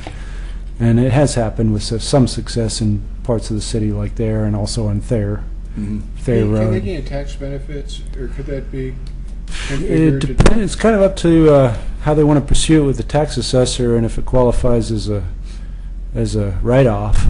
And there has to be a designated holder if it's going to be a conservation easement. Either the city being willing to maintain it in a natural state has to be part of any conservation easement that's signed off on. So, it's doable, but it requires some. Hasn't been done? It's been done in one subdivision that I'm aware of to date, a 4-lot subdivision. So it's got a stormwater easement. Sorry, but yeah. The small pond on Meyer Road, what is that for exactly? What, is that a detention facility, or? That is Chuck, one of the what's your HOA grade? ponds. Yeah, It's what? it's That's owned by a yeah. homeowner association. It's not maintained by the city. Yeah. That was always See lots of ducks there and kids throwing food in.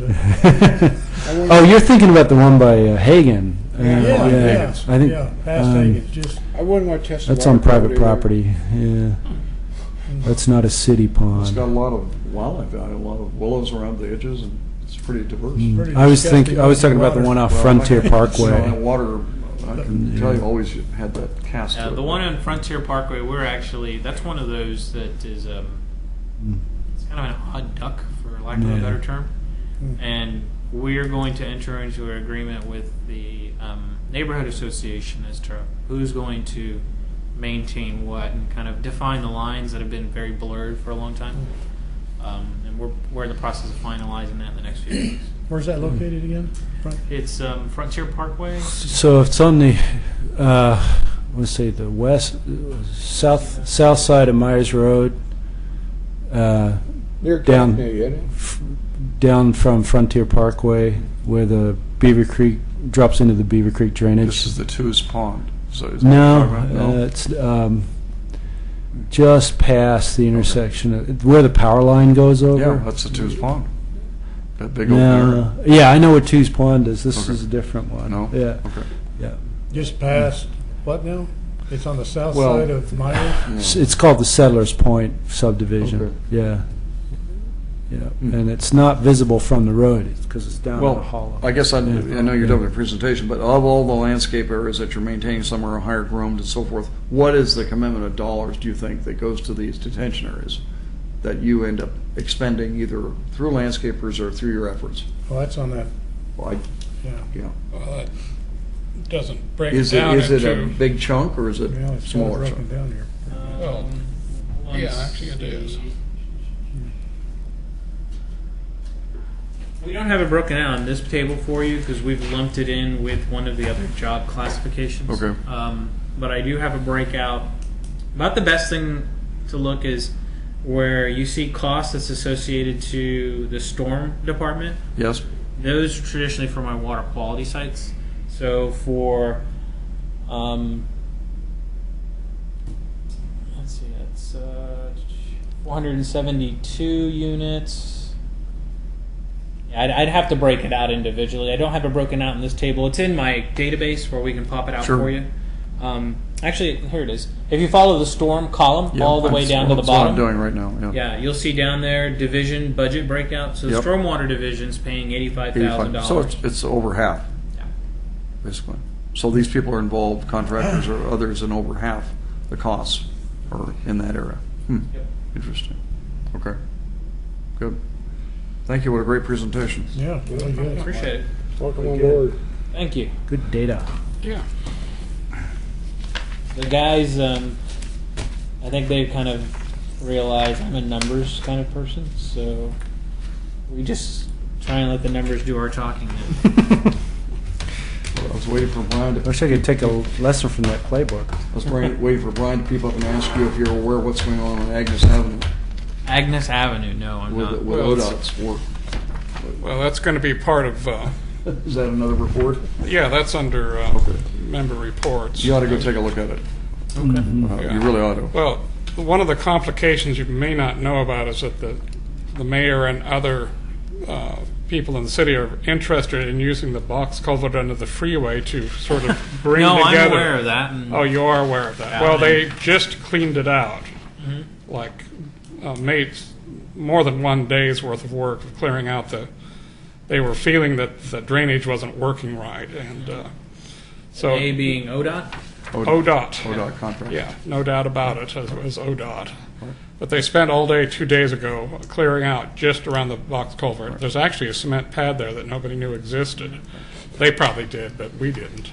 But But they also removed all the native material, which I Well, realized they most- were going to do some of it. Yeah, it was- you tell the story. well, yeah, it was mostly non-native actually. But For the willows? the willows were native, but they were just a small percent of what's there. And It's half the mostly wild rose. blackberries and A lot of wild rose clusters. You know. well, those are not native I know, roses. but they still have wildlife value. Anyway, Right. it's now Yeah, well, law. you can't call them native because they're not.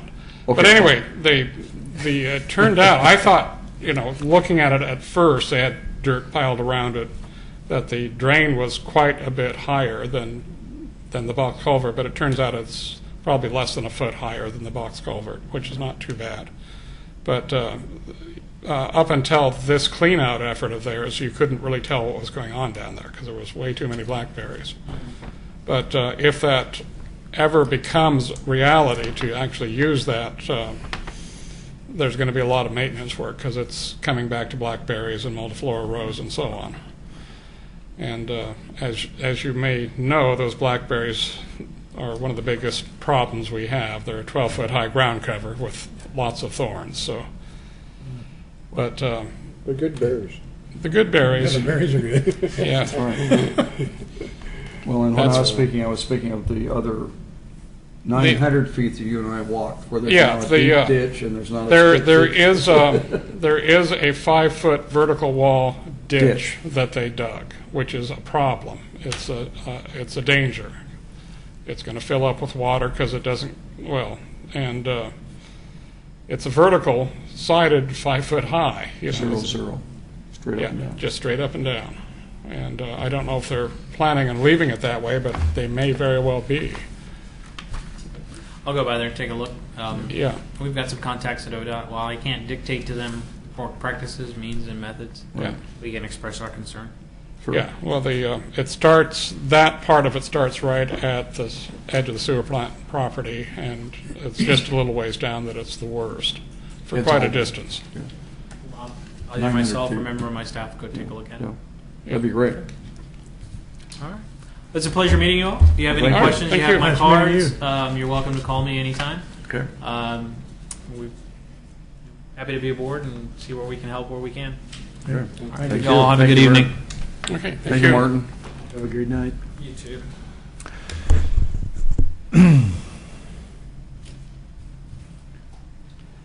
Okay. What do we have left, Mr. Chairman? We have we have a little report from the parks here, Right. I was- which you may have looked at. Already have. I didn't know we had Eastern Populus deltoides. I really wonder about that one, We how don't. that, We have Populus trigger carpet. right, we have the western Right. cottonwood, not the eastern. I don't know how, probably some staff member learned their trees back east and hasn't realized that it's not the same species. Yeah, this is just passing along information from Right. Well, Parks at least they here, gave us so- something. That's good to look It's at. Fraxinus Oregana, not Americana, so Yeah, it is white ash, but Loud he's vote. a Milton Lockwood certified arborist. Anyway, so what I've asked Larry to provide, and he did get back to me in the last 2 days, was sent an arborist report and talking about some of the trees out there at Clackamas. And he also sent me some photos, which I'd like to just show you briefly. He also gave us an update on the number of trees planted and what species they were over the last year. And they've planted close to 50 trees, 4 fir trees, 12 maple trees, 9 sequoia, 8 redbud, 11 oak, 2 hemlock, 2 cherry, 5 cedar, and 2 plum. He also provided a conceptual plan for the proposed park improvements. That this has not been submitted as a application yet, but what they're showing here is landscaping plan for the RV park, which includes native plantings, and they're actually reducing some of the impervious surface out there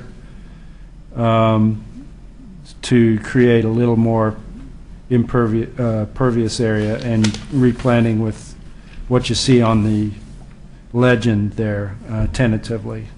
You're talking about this page? Yeah, this large landscaping Is this plan. funded? Pardon? Is this funded to be I don't done? believe that they've funded it yet, but they're in the final stages of the plans and reviews for the design team. If improvements will follow when funding becomes available. Related to this, Larry's looking for the opportunity to apply for a grant for habitat restoration along the edge of the RV park. By the river? By the river. Okay. And recommended that as a great project for us to work on, to get behind, and apply to Metro for. Below the asphalt or above the asphalt? There's an asphalt trail in white. Yeah, I think they mean the area below the asphalt path. That's all gravel, but Yeah. it's doable. Yeah, Have to be parking right. lot. Can I ask, I guess, a historical question? Not too many cities have like camping. Oh, RV yeah, this all park. predated our natural resource overlay or any of our water quality overlays. What was just the original? Can people actually camp in tents in this area? Or is it almost No. all RVs? It's RVs. It's all RV in this section of the park. What was the thinking original? I mean, I'm just kind of. I don't know. I could find out. I think it was an economic and tourism project. I know. I remember exactly how this Yeah. happened, but you probably don't want to hear it. But I know exactly since I'm the historian. Oh, it's not You that I know, don't want to hear it. Well, Yeah. the deal was Yeah. the Parks Time. Rec guy, who was a great man, Dave Fish, Yeah. wanted to cut some trees down for a ball field for some softball activities, and no one intended it to really go a lot further than that. And it was a shock wave that went through, not because of me, when a bunch of trees went down for the softball field. And then the next thing that happened was they began to look at RV activities down there, and as you say, it's never gone through a water resource overlay review. Yeah, it Has it? predated it. Yeah. Yeah. So, but Yeah. this is a massively huge improvement if this was to happen, I would think. I would wonder how much the beaver are going to enjoy the evergreens. This is a lot of material in a saturated area. Every Yeah. year this floods. Yeah, absolutely. Every year.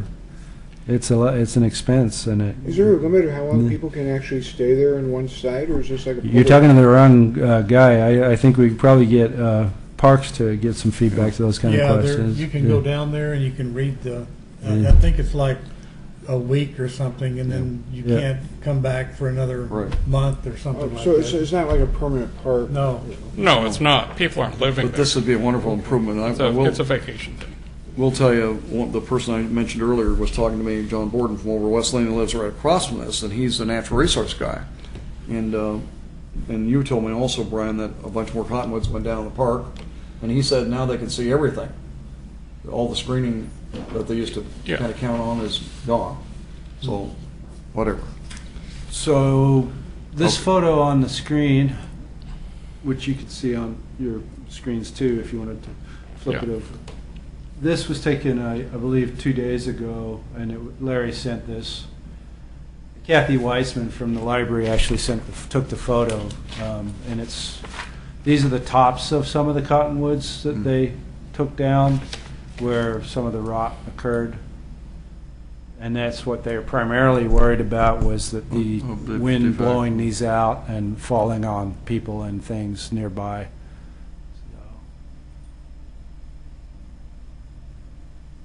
So that seems to be a prevalent condition in the 8. But you're saying they're mitigating with 50-some new trees this Well, year? they've been planting with the big tree budget that has been approved in the parks budget from David Frazier. It's a $50,000 set aside per year for replanting of large trees. And that's how they're mitigating in Clackamas Park, but they're also planting in other parks as well because of limited planting area. I think the challenge for Clackamas Park is that there's no long-term restoration plan that looks at how the park developed historically. So, yeah, yet. And I don't blame Larry. I know he hates cottonwoods. I mean, he's told me so. And I get it. And they're not my favorite tree. But what John was telling me is that all the screening that used to be there for the people on the Westland side that we may not care about, but they care about, is gone now. And it's just so much more observable what people are doing in the park than it wasn't before. And then you indicated the shade factor. Well, yeah, so many trees have been removed over the last several years is that there's big portions of the park are not shaded at all. And it's going to take they're decades. open, yeah. For the and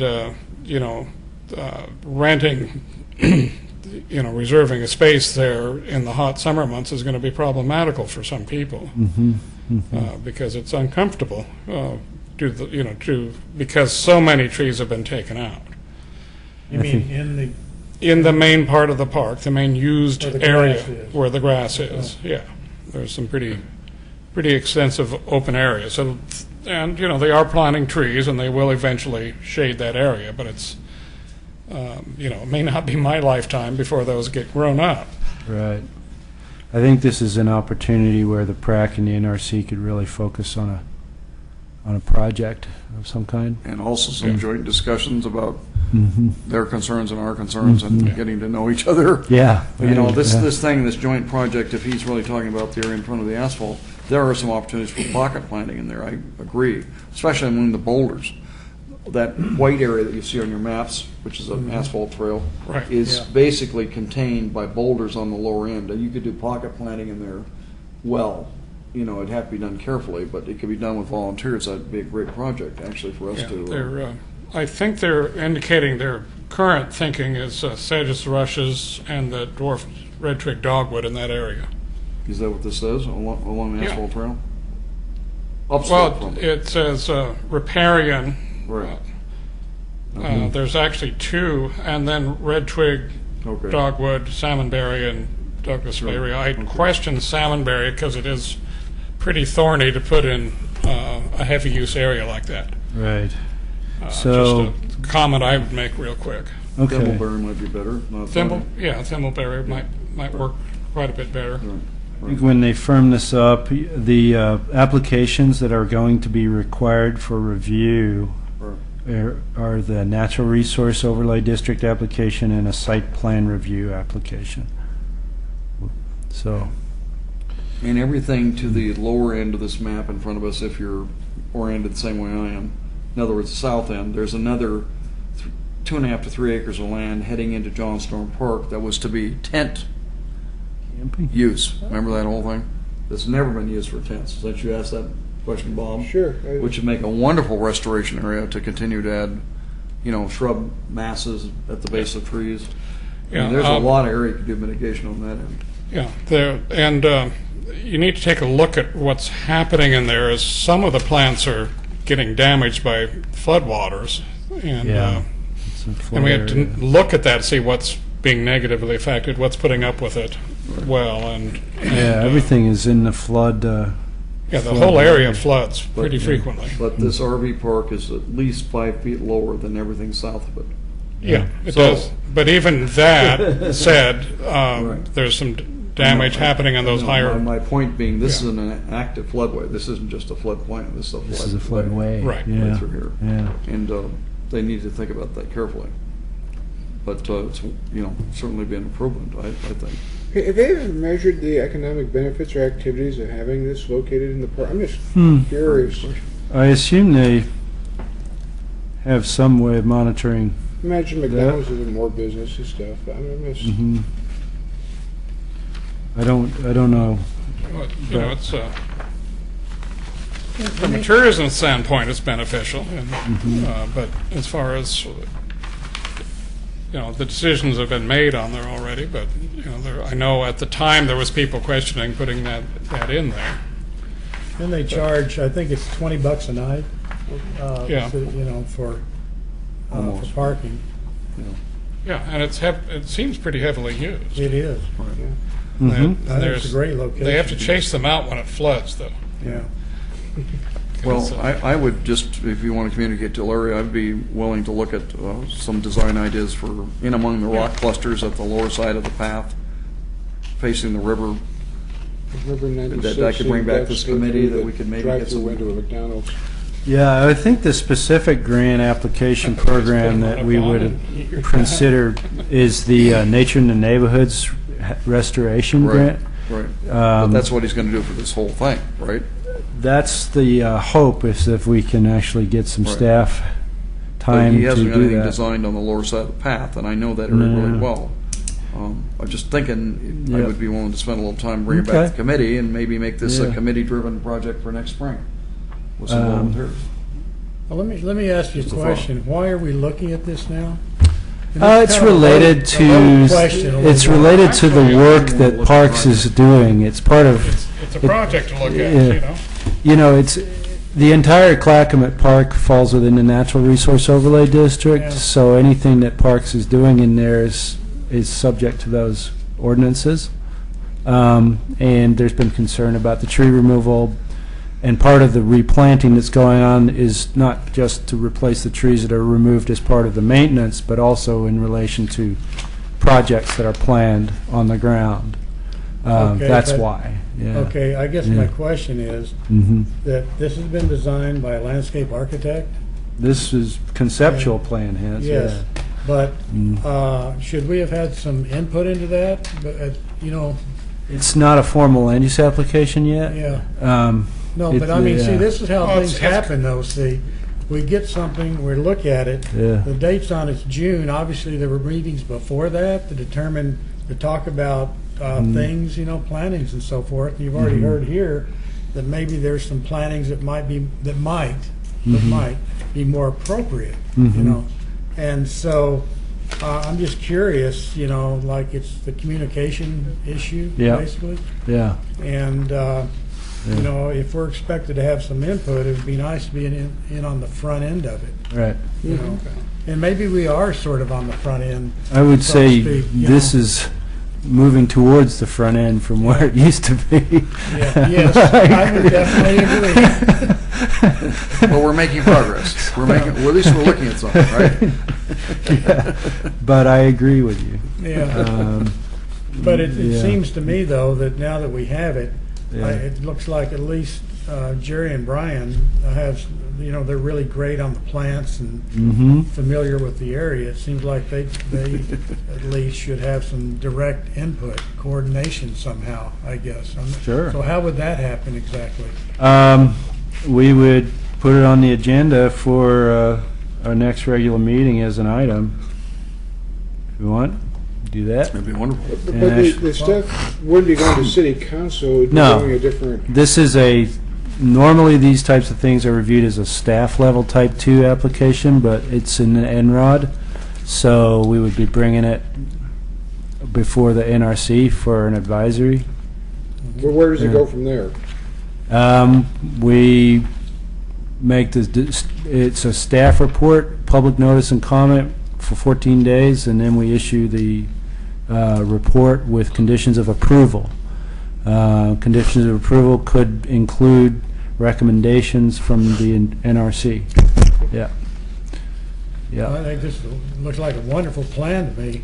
Mhm. Generally, I can see this in my mind's eye. I've been down to that Yep. Yeah. place quite a bit, Right. just looking at it, thinking about it. Yeah, now it's just gravel, Yeah. Right. crushed rock, and that's all that's there. Yeah.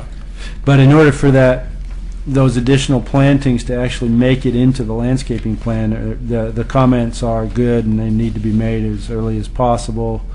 And I think the project area that they're looking at needs to be better defined, because on this plan, it's not really clear what the project area limits is. All right. Whether is it the water line, Yeah. Yeah, or is yeah, that the yeah. Mhm. is that the existing path that we're looking at?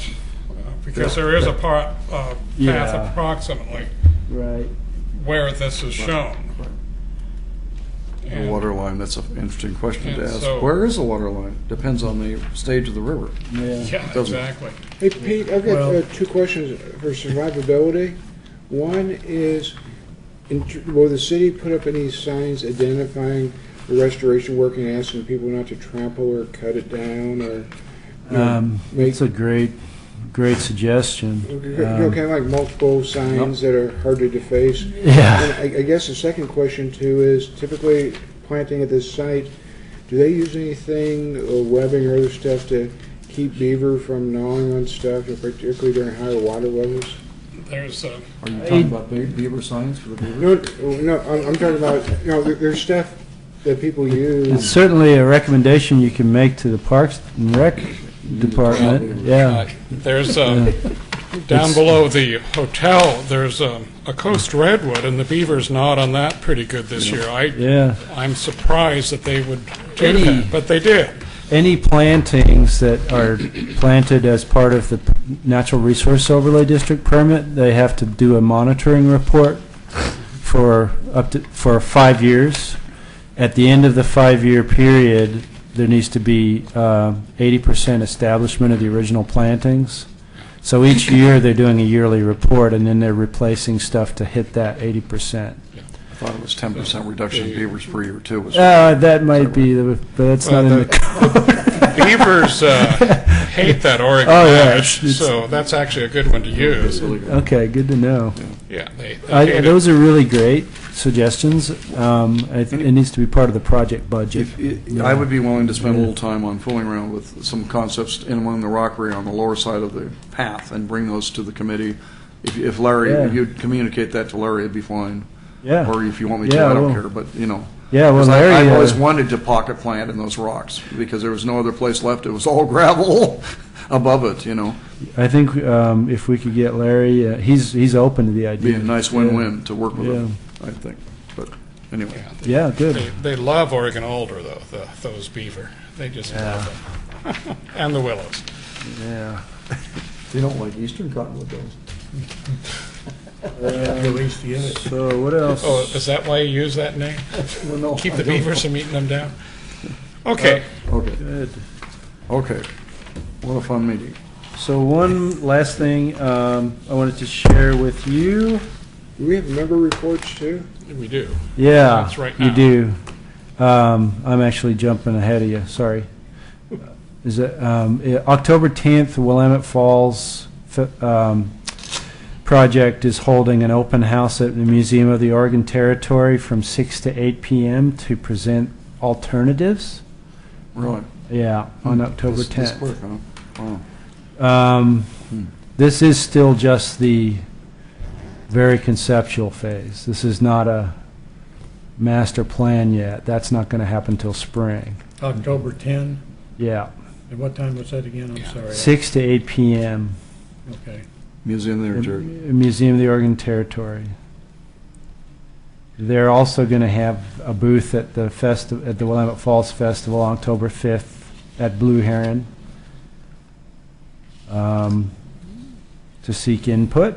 And then October 24th, again at Museum of Oregon Territory from 6 to 8 p.m., there's a special event for former Blue Heron employees Really? to come and give their perspectives on what should happen at the site. And I thought it would be great if we could get a hold of Kate McCutcheon, because I don't have any contact with her anymore. And if you guys do, that would be really wonderful. So what do you think the timeline is on this thing? Is this like being driven in a constructive way to meet what date? What are they trying to do? They want to have a master plan before the city commission by spring of 2014. Really? Yeah.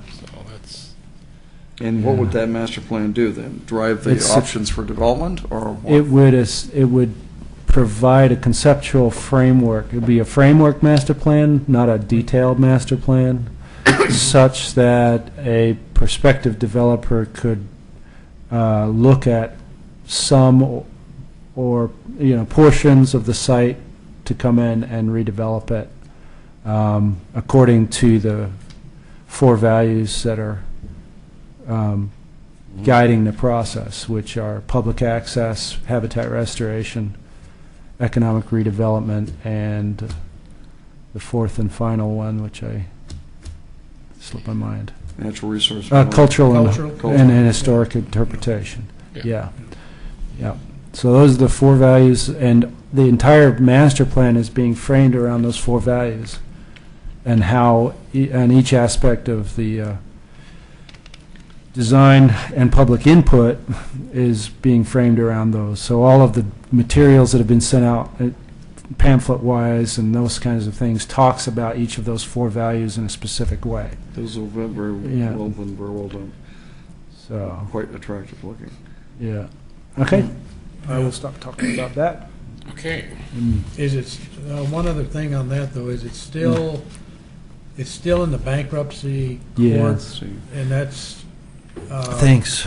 they, Yeah.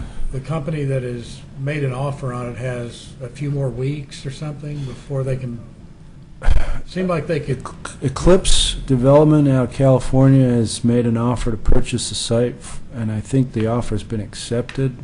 Yeah, I believe that's true. but then they had X number of weeks to kind of look at it or something. And Yeah. that's already passed. It's passed, and so it's been purchased. However, it's the developer, I believe, is willing to let this process play out because it is not to their detriment to let the process play out while there's public support and money helping master plan the site and reduce the uncertainty involved in such a complex site.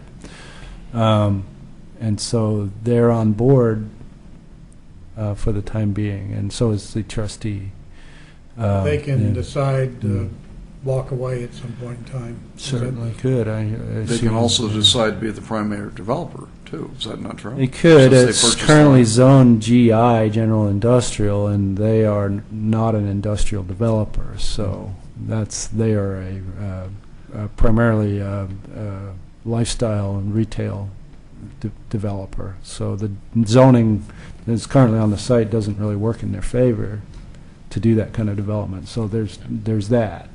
Having it rezoned to some form of mixed use is much more, and that's kind of the intent of Yeah. the master plan process, is to get the site rezoned so that it would support all of these things. Do they have a right to obstruct that?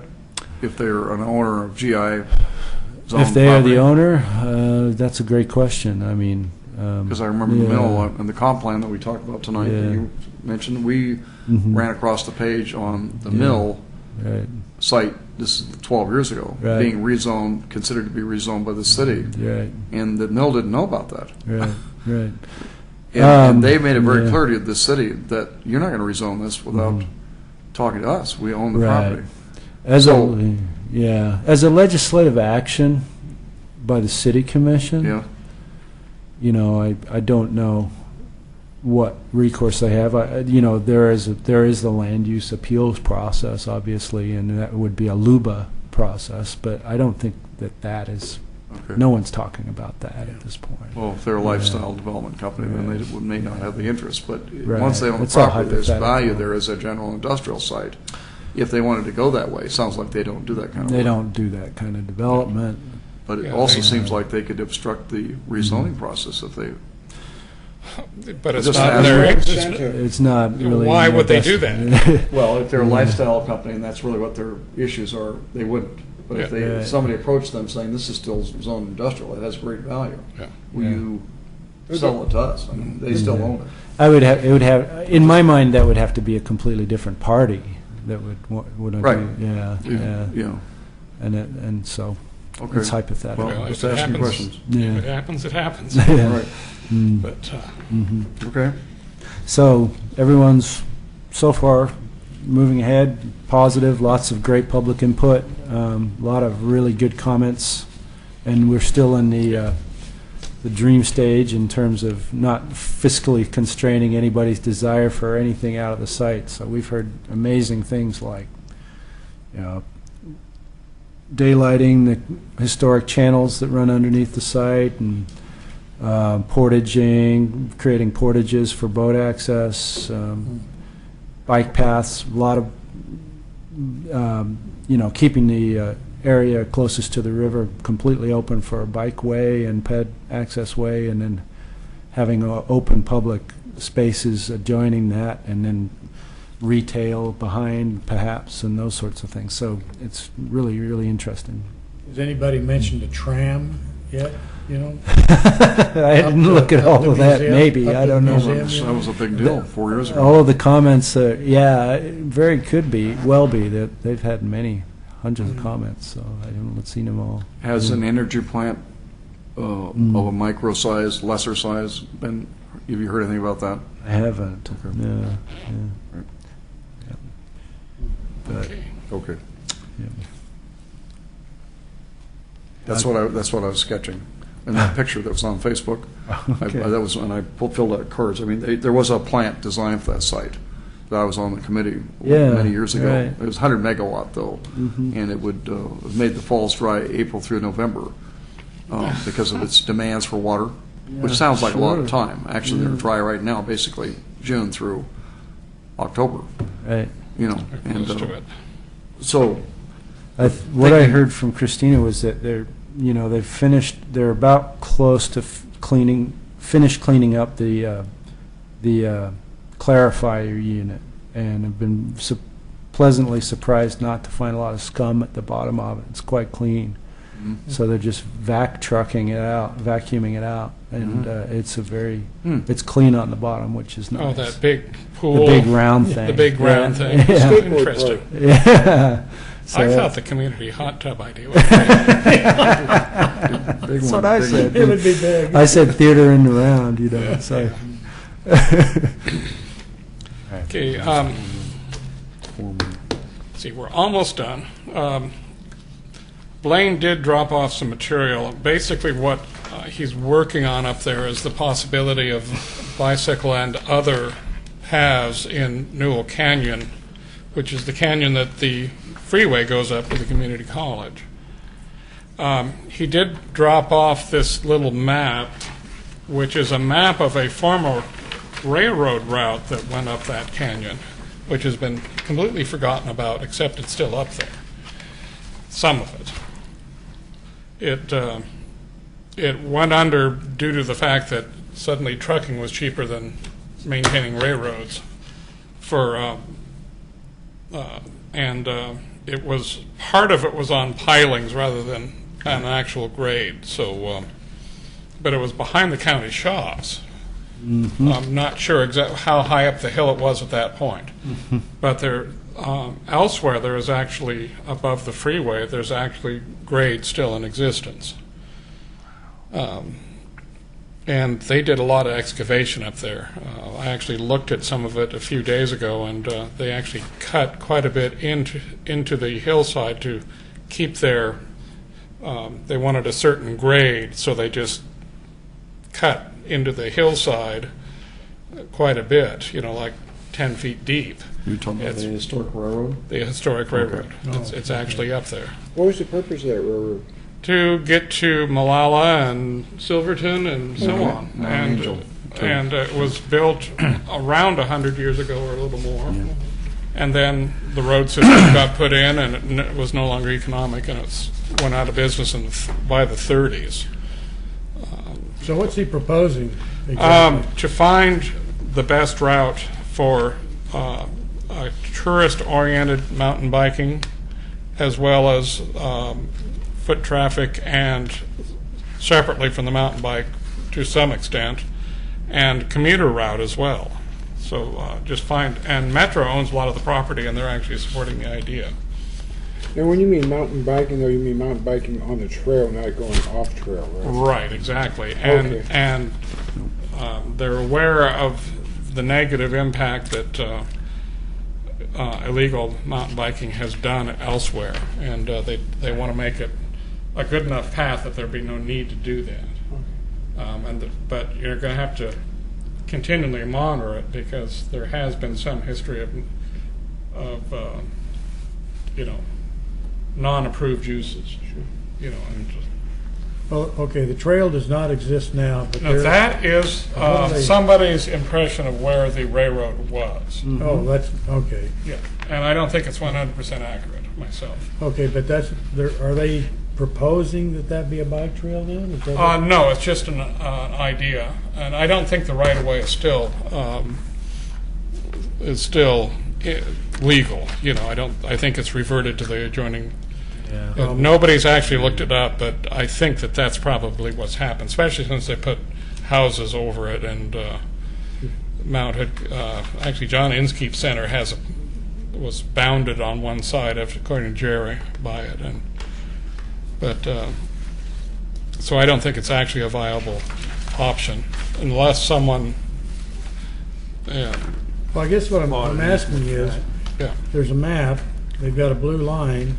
And- That's somebody's impression, some other fellow's impression of where that. Okay, but they That's would, the railroad right away. Yeah. right, Yeah. but they're thinking about maybe proposing that for a bike trail? Is that- It's one of the things that we're looking at, but like I say, I don't think the right of way is a legal entity anymore. Yeah, I mean, So they've been looking in the main part of the valley and the Metro property, and they're not sure where. I don't think anybody's real sure yet exactly where the Metro property is and isn't, but or could be. Yeah, right. But it's just one idea out of many.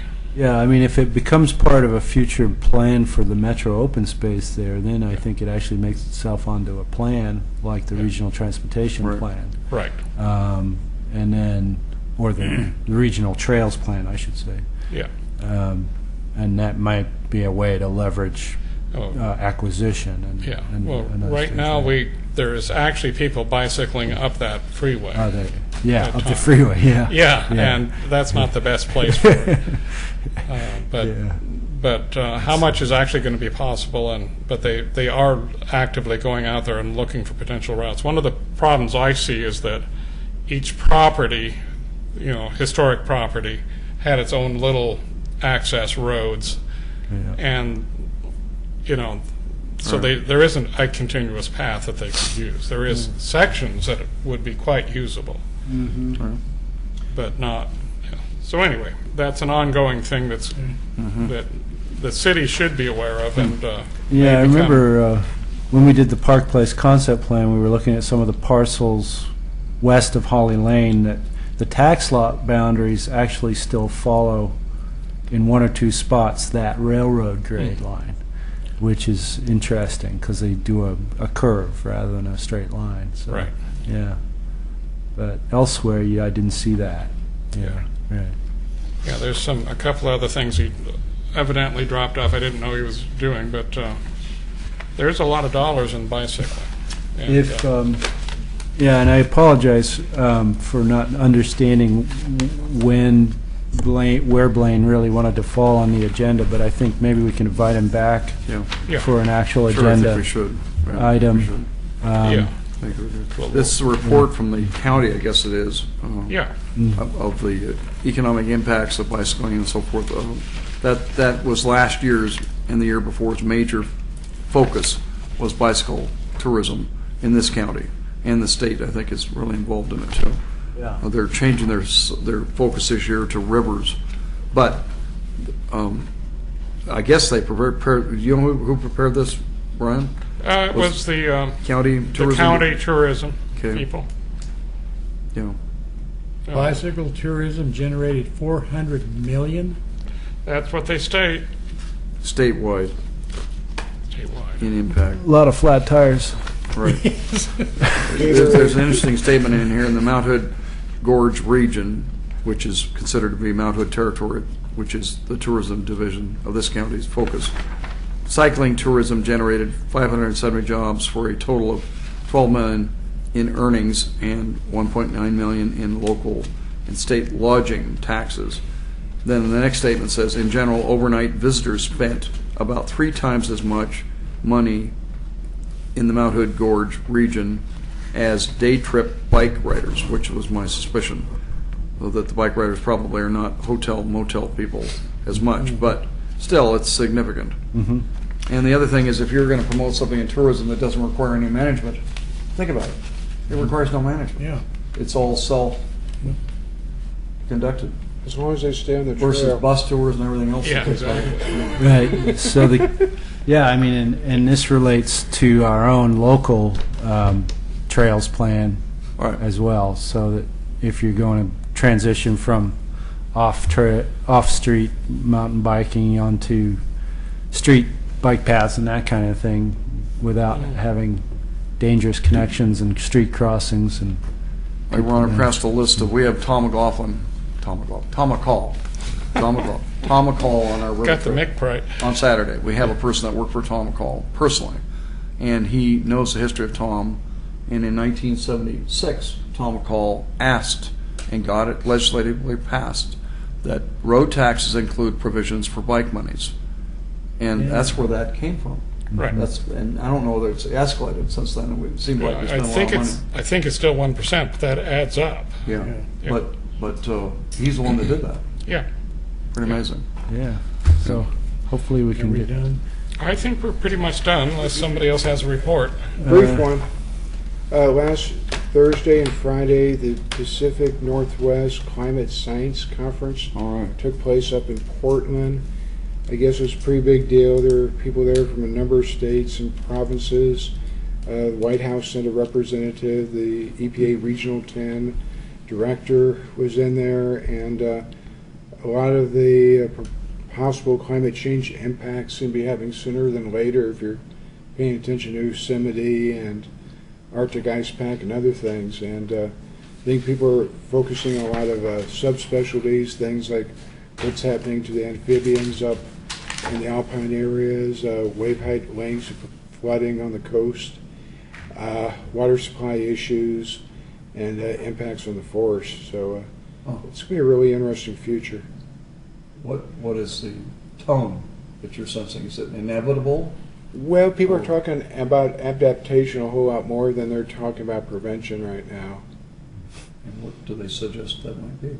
Well, if you're in southern Florida, you probably want to move.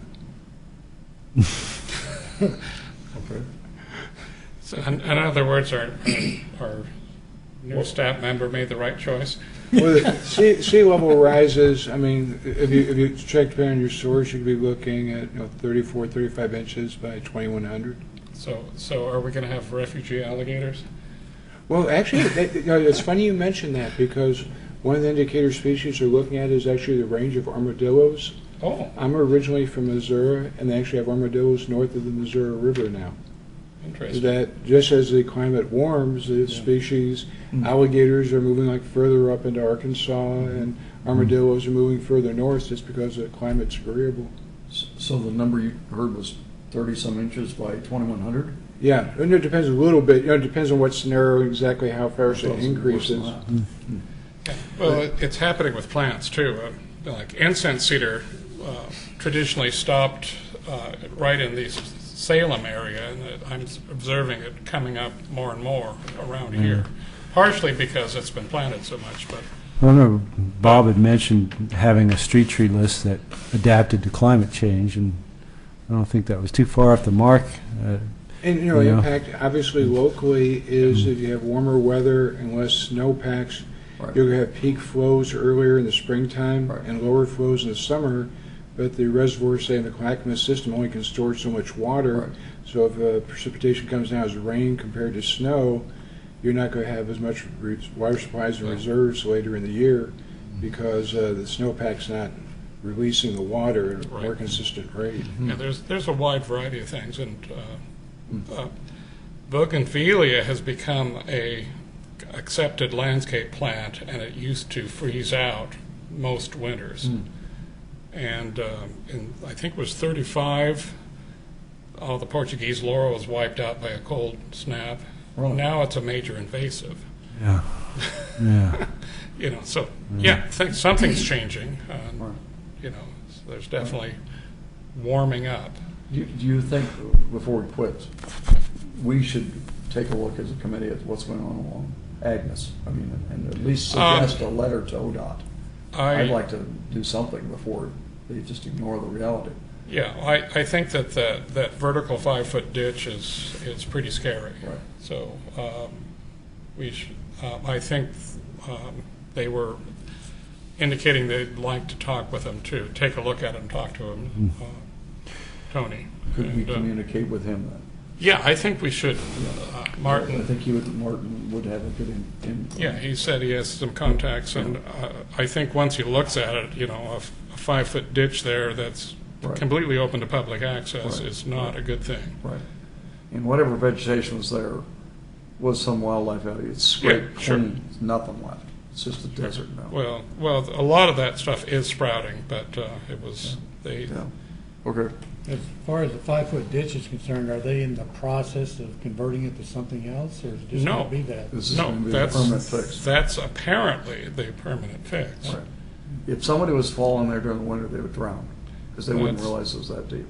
That's a They good would go possibility. over their head probably. Well, not- especially not climb out. It would not climb if out. that stuff does grow back, Yeah. you're not going to be able to see it. Right. So, yeah. In terms of the next work session, Yes. Yeah, what's a good date?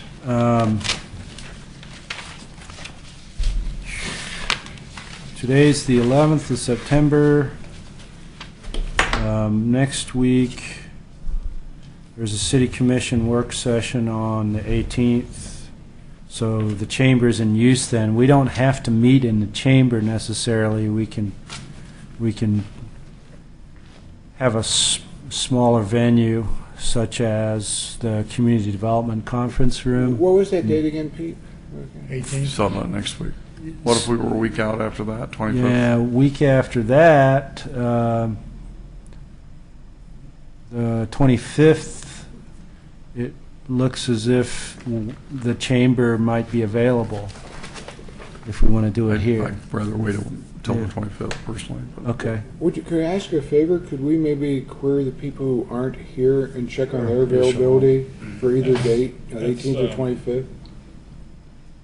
Use my wife's Basically, birthday. Shaw, right? We could do it the Is it the 18th. 25th or 18th? Sean, do it. Well, we could do it the 18th, but not here, or we could do it on the 25th and potentially do it here. Well, Yeah. it sounds like the 18th is going to work better. Well, So I'll take a poll and Take a vote. take a yeah, poll. yeah. Okay. All right. Oh, hey, Pete, I have one question. You sent out some emails about terms and stuff like that. Oh, yeah. We've got some vacancies. Everybody is on for more than Jerry. You will need to reapply, but Right. your term will be a full 3-year term if you If I choose to. choose to reapply, and if you are. But anybody can reapply for those 2 open positions. Pete, Yeah. I know the mayor interviews people, before they're appointed, stuff like that. Yeah. Do they typically ask for any help for recruitment from current committee members? I think the system that they have in place now is through the city recorder's office. I was But just what- thinking if we you know- knew people who might be qualified and motivated. Oh, available. yeah, absolutely. If you can recommend or people to recruit them and ask them to apply, absolutely. Oh, okay. Yeah. In particular, we are looking for people who are qualified, or either have an interest in natural resources, How tree many policy. vacancies are Yeah, there? it does. 2 people There are gonna be and 2. that don't live here. I think it's 2 people or something. Yeah, But, yeah, Yeah. Jerry may or may not apply for the one. yeah, and So we need to Jerry replace is the one Eric's that's- position. Yeah, Yeah. in Eric's position. Do Right. we get to vote on Jerry, or? Make it simple. Get it done with any old bother. but there used to be other people on this committee who left. Were those positions Yes. Are they still vacant? Well, it's a 7-member committee. And then we had a tree ad hoc tree subcommittee Sure, okay. through that was staffed with people, Bob Nelson from the community college and some other folks from the community college, I believe. We only have one vacancy. One person has resigned. One, Eric. right, And Eric, Jerry's is Is up. up at the end of the year. and he can apply again. Right. Yeah, but so can, Hart filled that position, that fellow Sure, okay. right. on the, Yeah, because we had one person that stopped coming. Right. Yeah. And, Disappeared.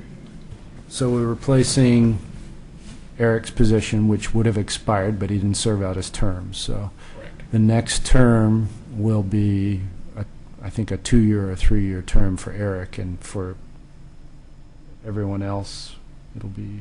So if I wanted to apply for the shorter term, I could apply for Eric's, Yeah, Vacancy? Yeah, I think you could. and he's got one Yeah. more year after this Uh, fiscal year yeah. 2014 he has, or not fiscal, calendar year 2014. Don't quote me on this because it's complicated. Okay, that's all right. We've got actually, Nancy Ide keeps a software program that tracks these terms. So, yeah, Okay, for all the commissions. So, right, yeah.